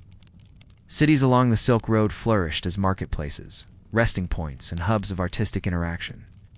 Cultural syncretism emerged as Chinese silk motifs mingled with Persian, Indian, and Mediterranean aesthetics. Silk's influence persisted over centuries. Even as trade routes shifted, the prestige of Chinese silk remained intact. It inspired local production abroad, but often could not match the refinement achieved in China. This sustained Chinese dominance in high-quality silk and reinforced its cultural soft power. Modern historians view silk as more than a luxury good. It represents an ancient global supply chain, combining biology, technology, artistry, and commerce. Silk production required environmental understanding, technical skill, aesthetic judgment, and logistical management qualities mirrored in contemporary manufacturing and trade networks. Through the Silk Road, silk became a global language. It connected rural Chinese sericulture families with emperors, merchants, artists, and consumers across continents. Each bolt of silk carried stories, symbols, and skill accumulated over centuries. Its trade shaped economies, inspired art, and influenced culture in ways that extended far beyond its origin. Ultimately, silk's journey from mulberry leaf to international markets exemplifies the integration of craft, science, culture, and commerce. The quiet ingenuity developed in Chinese workshops enabled not only the creation of a remarkable material, but also its dissemination across the known world. In examining the Silk Road, we recognize that the story of silk is inseparable from the story of human interaction of curiosity, adaptation, and mutual influence. Ancient Chinese silk makers, often working in small, disciplined workshops, set in motion a global chain of knowledge, artistry, and economy that continues to inspire admiration today. Beyond its economic and artistic value, silk deeply influenced social structures, cultural practices, and daily life in ancient China. Wow. Its presence was pervasive, from humble household items to imperial regalia, shaping identity, etiquette, and status across centuries. Understanding silk as social and cultural impact illuminates how a single material can transform both private and public life. Silk's earliest domestic applications were functional. Families used silk for clothing, bedding, and interior decoration. Even in modest households, silk served as a symbol of refinement and care. While coarse fabrics sufficed for daily wear, silk garments reflected attention to comfort, hygiene, and aesthetic sensibility. Within the home, silk marked transitions in life stages. Newborns were swaddled in soft silk for warmth and protection. Bridal attire incorporated richly dyed and embroidered silk to signify joy, prosperity, and fertility. Ritual garments for ceremonies such as ancestor worship, weddings, and religious observances employed silk for its symbolic and tactile qualities. Social stratification was closely tied to silk.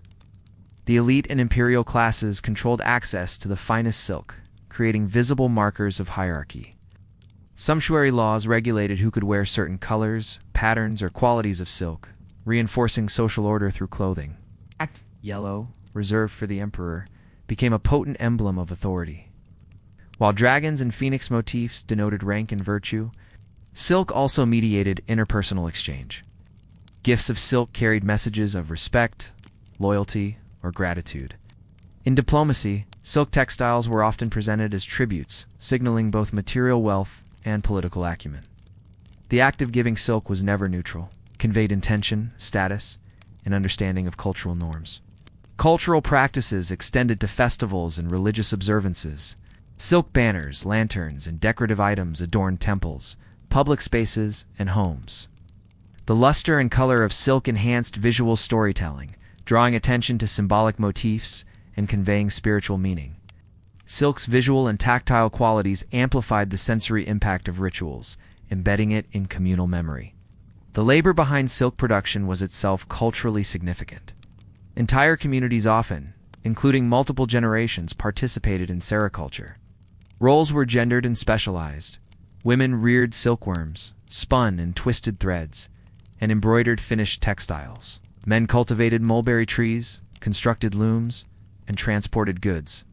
These roles fostered intergenerational transmission of knowledge and reinforced social cohesion. Education and apprenticeship were central. Children learned observation, patience, and attention to detail through participation in silk production. The discipline required in rearing, weaving, or embroidery was mirrored in moral and social education. In this sense, Silk making served not only economic, but ethical functions, shaping habits, responsibility, and attentiveness. Silk also facilitated cross-cultural interaction. Ported patterns, pigments, and techniques inspired local adaptations, leading to hybrid textiles that reflected both global influence and regional identity. Through trade and cultural exchange, silk became a medium for dialogue, innovation, and shared aesthetic values. Ceremonial use of silk reinforced hierarchy and ritual precision. During imperial audiences, officials and courtiers wore silk robes that denoted rank and function. In religious contexts, silk offerings and embroidered banners elevated sacred spaces, signaling reverence and devotion. The material itself became part of the ritual, its quality reflecting the care and intention of participants. Silk's cultural impact extended to literature, poetry, and visual arts. Poets compared its sheen to moonlight or morning dew, while painters incorporated silk into scrolls and tapestries. Symbolically, silk represented refinement, virtue, and the interweaving of human skill with nature's bounty. Its imagery permeated cultural consciousness, reinforcing social ideals. Beyond symbolism, silk influenced lifestyle. Households adapted routines around sericulture, mulberry cultivation, silkworm feeding, and thread processing dictated daily schedules. Seasonal rhythms and environmental conditions governed activity, creating a structured, predictable pattern of work that shaped social life. The economic value of silk also created mobility and opportunity. Artisans and merchants could achieve social recognition through mastery, innovation, or trade. Female labor in sericulture offered material contribution and skill recognition within households, highlighting silk's role in both gendered and economic spheres. Silk's aesthetic qualities encourage mindfulness and refinement. Soft textures, vibrant colors, and delicate embroidery demanded careful handling. Fostering respect for material and process, this attentiveness extended to personal presentation, home decoration, and communal events, shaping cultural attitudes toward beauty and care. Even in distant regions, Chinese silk influenced fashion, artistic motifs, and ceremonial practices. Imported silk inspired local adaptations, transmitting not only material but social and aesthetic values. Through these channels, silk became a vector of cultural diffusion, shaping norms and tastes far from its point of origin. In sum, silk's social and cultural impact is multifaceted. It functioned as material, currency, status, symbol, art medium, and moral teacher. Its presence structured daily routines, rituals, education, and international relations. The material and symbolic value of silk created networks of interaction, expectation, and meaning that defined society across centuries. Ancient Chinese silk making demonstrates that materials are never neutral. They embody knowledge, ethics, and culture. Silk, in its refinement, represented the integration of biology, technology, artistry, and social order. Its impact resonates far beyond the workshop, weaving itself into the fabric of human civilization. Through careful crafting, cultural adaptation, and symbolic expression, silk became a medium of life-touching hands, eyes, hearts, and minds. In every thread lay centuries of social memory, aesthetic sensibility, and human ingenuity, making silk an enduring emblem of civilization itself. The story of ancient Chinese silk making does not end with the creation of luxurious fabric or its journey along the Silk Road. Its legacy persists through preservation, adaptation, and innovation, demonstrating how traditional techniques continue to influence modern textiles, art, and culture. Understanding this continuity illuminates both the resilience of ancient knowledge and its relevance today. Preservation begins with documentation. Ancient manuals, family records, and guild instructions recorded techniques for rearing silkworms, spinning filaments, spinning threads, weaving, dyeing, and embroidery. While many details relied on tacit knowledge passed through apprenticeship, written records provided reference points, standardizing methods across regions and generations. These texts allowed the continuity of practices despite social upheaval, environmental changes, or political shifts. Equally important was the preservation of materials and biodiversity. Mulberry trees remained central to sericulture, cultivated strategically to support silkworm populations. Conserving these trees ensured a stable food source for silkworms, maintaining both quality and yield. In modern times, genetic conservation of silkworm strains continues this legacy, safeguarding traits developed over centuries for strength, filament length, and color acceptance. Innovation occurred within constraints. Ancient artisans experimented with new dyeing techniques, weaving patterns and embroidery methods without compromising quality. Adjustments were made to address environmental variability, silk strain differences, or evolving aesthetic preferences. This continuous refinement exemplifies how preservation and innovation coexist. Tradition provides a foundation, while experimentation enhances resilience. Cultural institutions played a pivotal role. Imperial workshops, guilds, and later museums curated samples, tools, and records. By safeguarding tangible artifacts and intangible knowledge, these institutions allowed future generations to study and emulate ancient techniques. Modern silk festivals, exhibitions, and educational programs continue this tradition, connecting past artisans with contemporary audiences. The global spread of Chinese silk introduced hybridization. Imported techniques were adapted, combined with local practices, and reintegrated into Chinese production. This exchange demonstrates that preservation does not imply stagnation. Instead, ancient methods were dynamic, capable of integrating innovation while retaining core principles. Modern technology amplifies these ancient principles. Automated reeling machines, computer-assisted weaving looms, and precise dyeing equipment follow the same rules established centuries ago. Careful tension control, alignment, and attention to thread behavior. Scientific analysis now measures twist angle, fiber strength, and color fastness, validating centuries of empirical knowledge through modern methodology.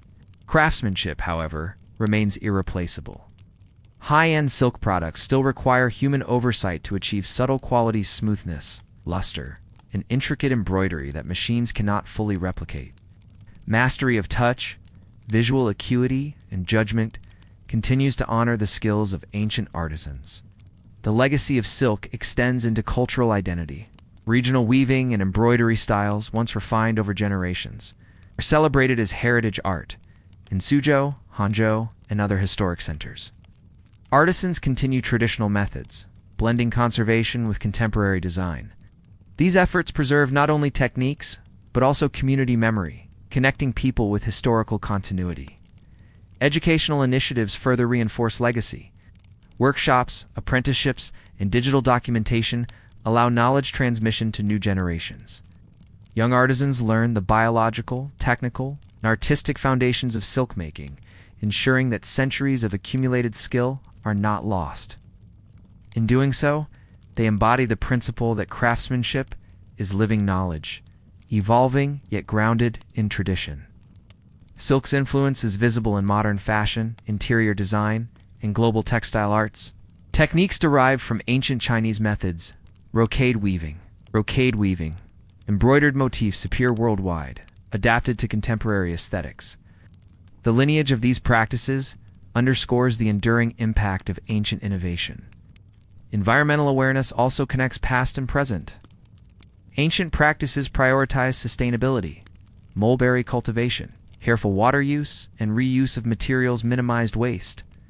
Contemporary silk production often revisits these methods, emphasizing organic cultivation and eco-friendly processing. The ancient integration of economy, ecology, and craft continues to guide modern approaches. Finally, preservation of silk-making heritage fosters intercultural appreciation. Museums, exhibitions, and international collaborations showcase silk's historical and artistic significance. Global audiences gain insight into the interplay of technology, art, and society, recognizing silk not only as a commodity, but as a cultural bridge. The survival of these techniques demonstrates the resilience of human ingenuity. From silkworm to finished textile, each stage embodies principles of observation, patience, and adaptation. Ancient Chinese silk-making teaches that mastery lies not in dominating nature, but in working harmoniously with it, a lesson as relevant today as it was millennia ago. Through careful conservation, thoughtful innovation, and global appreciation, the legacy of silk making endures. The quiet ingenuity of ancient artisans continues to inspire, reminding us that knowledge, skill, and artistry, once nurtured, can transcend time, geography, and culture. As we reflect on the journey of silk from mulberry leaf to cocoon, from delicate filament to embroidered masterpiece, we arrive at a critical question. What does the future hold for this remarkable material? Ancient Chinese silk-making offers not only historical insight but also inspiration for sustainable practices, technological innovation, and global influence in the 21st century. Silk today faces both opportunity and challenge.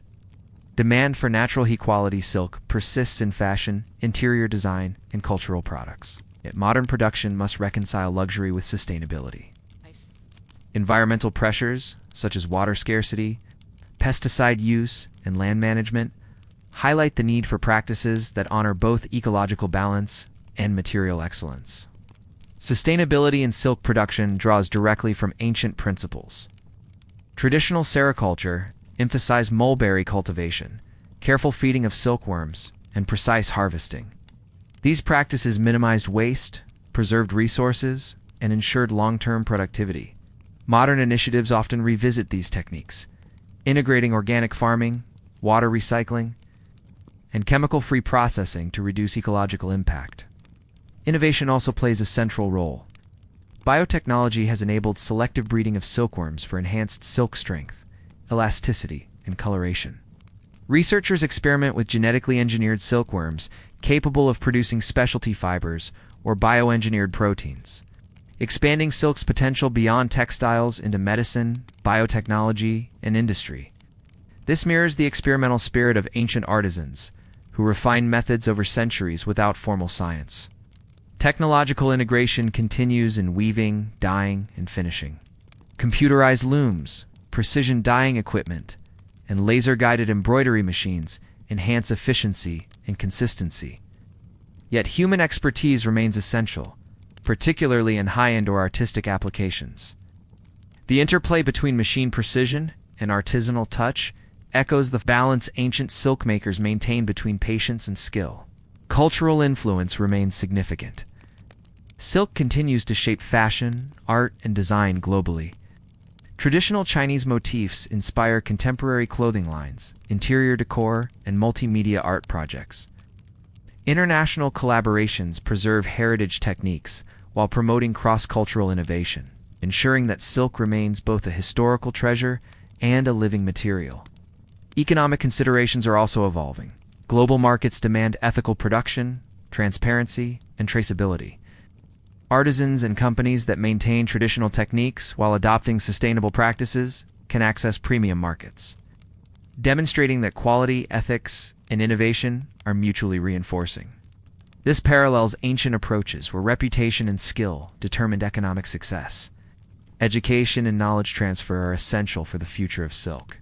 Programs in textile schools, museums, and cultural institutions teach both traditional methods and modern innovations.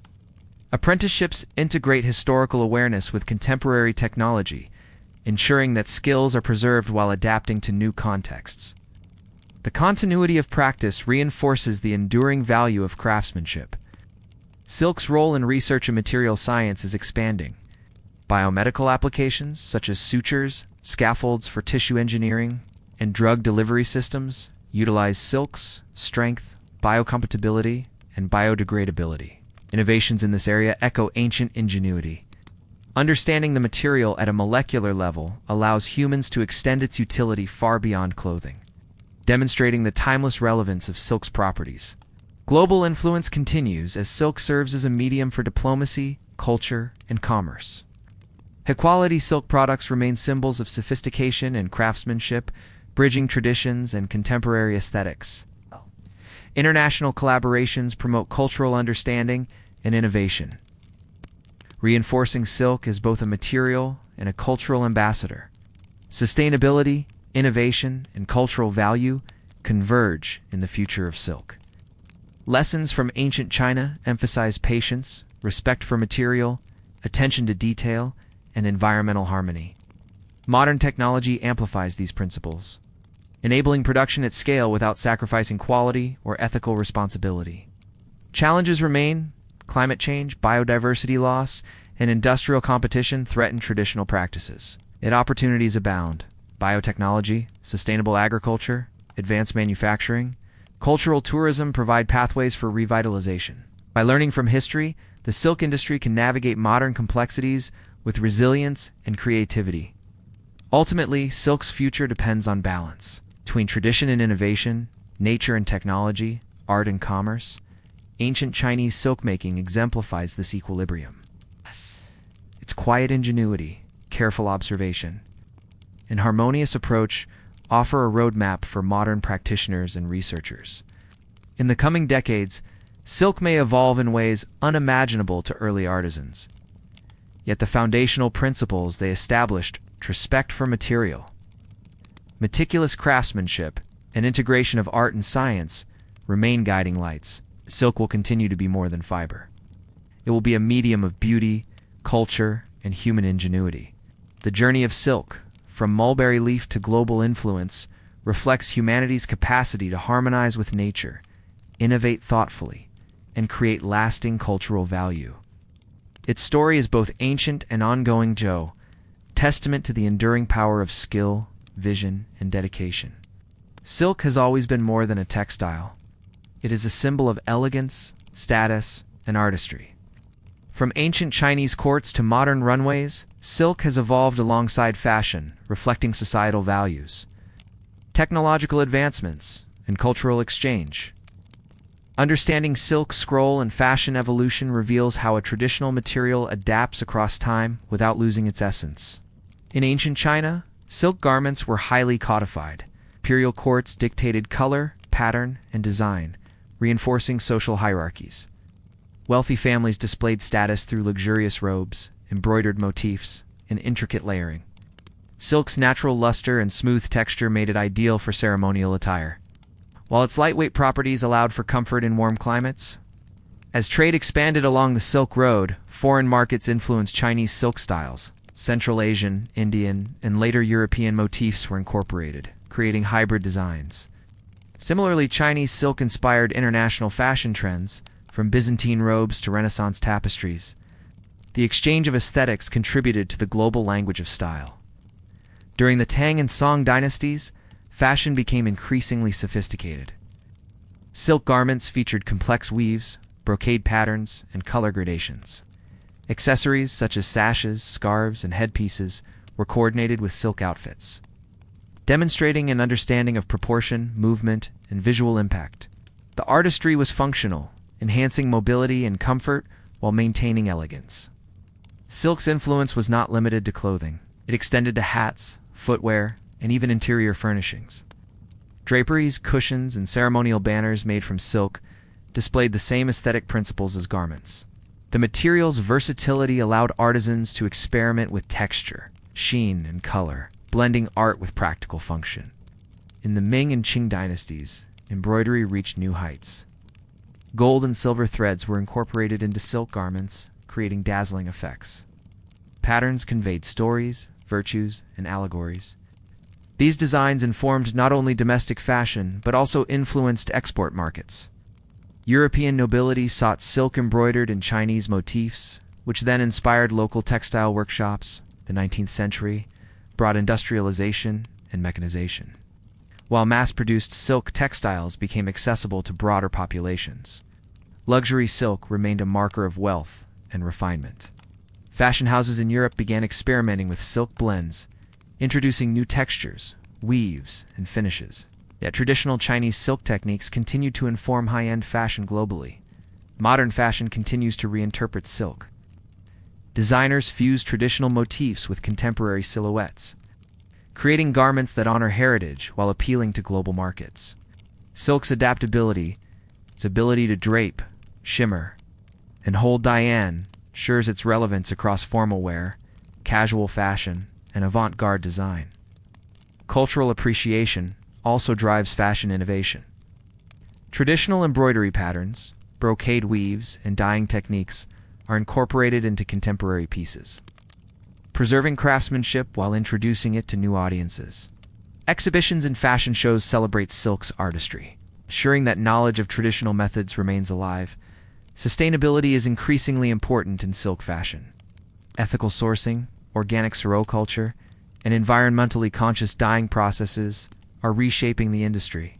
Consumers value transparency and craftsmanship, creating a market that rewards artisans for maintaining traditional methods while meeting modern ecological standards.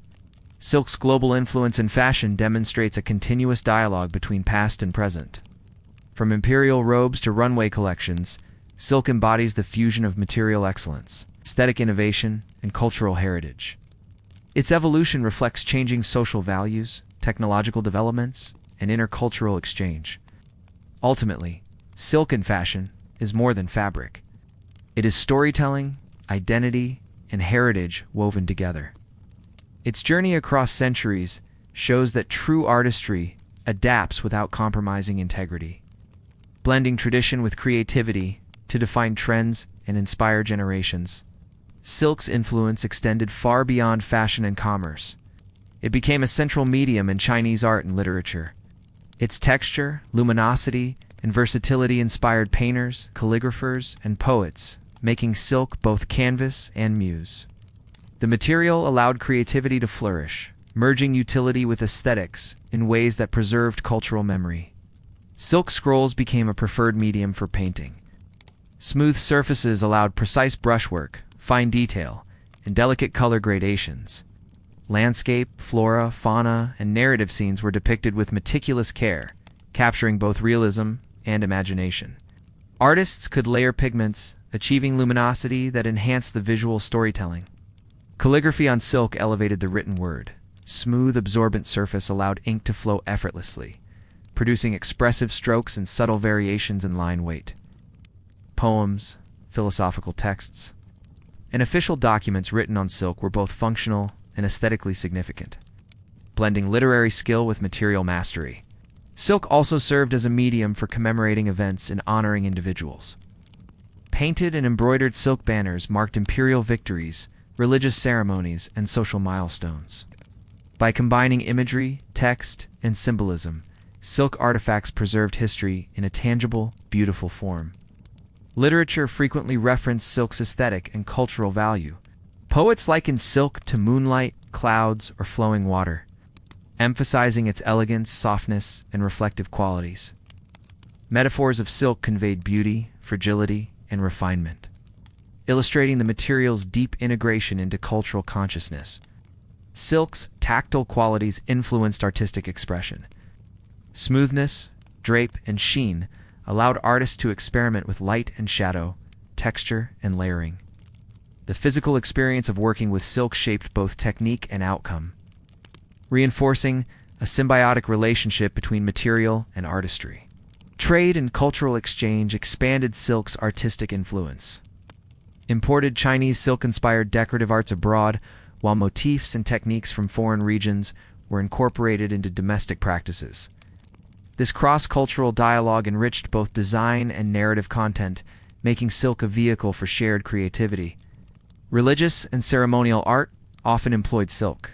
Now Buddhist banners, Taoist ritual garments, and ancestral memorial fabrics showcased intricate embroidery, symbolic imagery, and vibrant colors. These works communicated spiritual values, social norms, and collective memory, emphasizing silk's role as both medium and message. In modern times, artists continue to explore silk as a medium. Contemporary painters, textile artists, and mixed media creators draw on historical techniques, blending traditional motifs with experimental forms. Silk's physical properties, light reflection, color saturation, and delicate texture offer unique expressive potential that other materials cannot replicate. Education in silk-based art preserves this heritage. Workshops, museum programs, and apprenticeships teach both historical methods and modern applications. Students learn painting, calligraphy, embroidery, and dyeing techniques, bridging ancient artistry with contemporary innovation.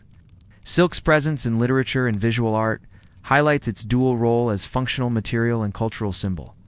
It embodies refinement, creativity, and continuity, demonstrating that even utilitarian materials can inspire profound aesthetic achievement. The enduring fascination with silk in art and literature illustrates its status as a cultural touchstone. Its journey from natural filament to expressive medium reflects centuries of human ingenuity, observation, and creativity, connecting hands, minds, and imagination across generations. Silk's remarkable properties, strength, elasticity, luster, and biodegradability have drawn scientific interest for centuries. Beyond traditional textiles, silk became a subject of research and experimentation, inspiring innovations in materials science, engineering, and medicine. Ancient artisans understood silk's physical properties intuitively. The tensile strength of threads, elasticity under tension, and response to dyeing-informed production techniques. These observations laid the groundwork for future scientific investigation, demonstrating empirical knowledge long before formal theory.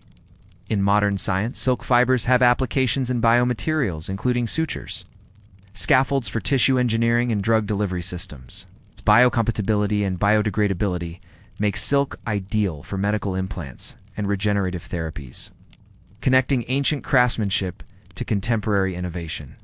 Material scientists study silk's hierarchical structure from protein chains to microfibers to understand its mechanical properties. This knowledge informs synthetic fiber design, nanotechnology, and high-performance materials, bridging natural and engineered systems. Silk's optical and thermal properties have inspired use in photonics, sensors, and electronics. Transparent silk films serve as flexible substrates for wearable devices, while its moisture handling abilities inform adaptive textiles for temperature and humidity regulation. Even traditional knowledge informs experimentation. Ancient dyeing, weaving, and twisting techniques affect fiber properties and performance. Researchers studying natural dyes, thread twist, and filament alignment find parallels between historical craftsmanship and contemporary engineering principles. The integration of silk into scientific and technological applications highlights the universality of its value. From luxury textiles to biomedical devices, silk demonstrates adaptability, durability, and functional excellence. Education in silk science bridges history and modernity. Students of materials science, bioengineering, and textile technology learn from both ancient practices and contemporary research, ensuring a continuum of knowledge that respects tradition while pushing innovation.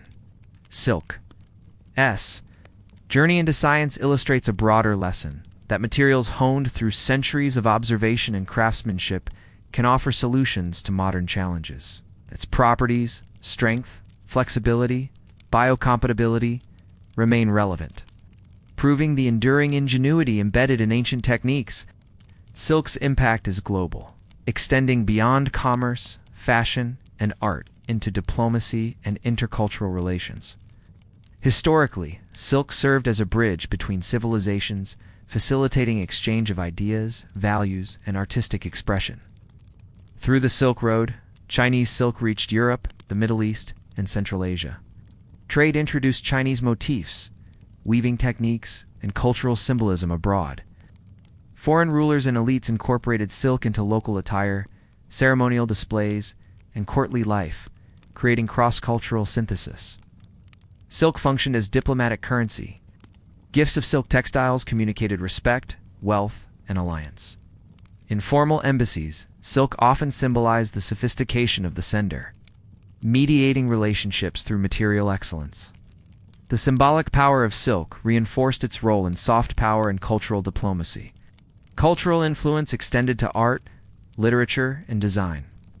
European painters and craftsmen adapted Chinese patterns, colors, and embroidery techniques, integrating them into local styles. Silk became a vector for intercultural aesthetics, shaping tastes and inspiring innovation across continents. Global appreciation of silk continues today. Museums, exhibitions, and international fashion shows celebrate Chinese silk heritage, bridging historical knowledge with contemporary design. Collaborative projects promote intercultural understanding, demonstrating how a single material can embody shared human ingenuity. Education, preservation, and sustainable production support silk's global influence. By teaching traditional methods, promoting cultural tourism, and integrating modern ecological practices, Silk becomes both an economic resource and a medium for cultural diplomacy. Silk's role as a global bridge underscores a key principle: material excellence. When combined with cultural insight, fosters connection. From ancient dynasties to modern diplomacy, silk demonstrates how art, science, and commerce can unite societies, making it a timeless ambassador. The story of silk is therefore both historical and contemporary. Its fibers carry centuries of craftsmanship, trade, artistry, and diplomacy. By appreciating silk's past and investing in its future, humanity sustains not only a remarkable material, but a symbol of cultural connection, innovation, and shared heritage.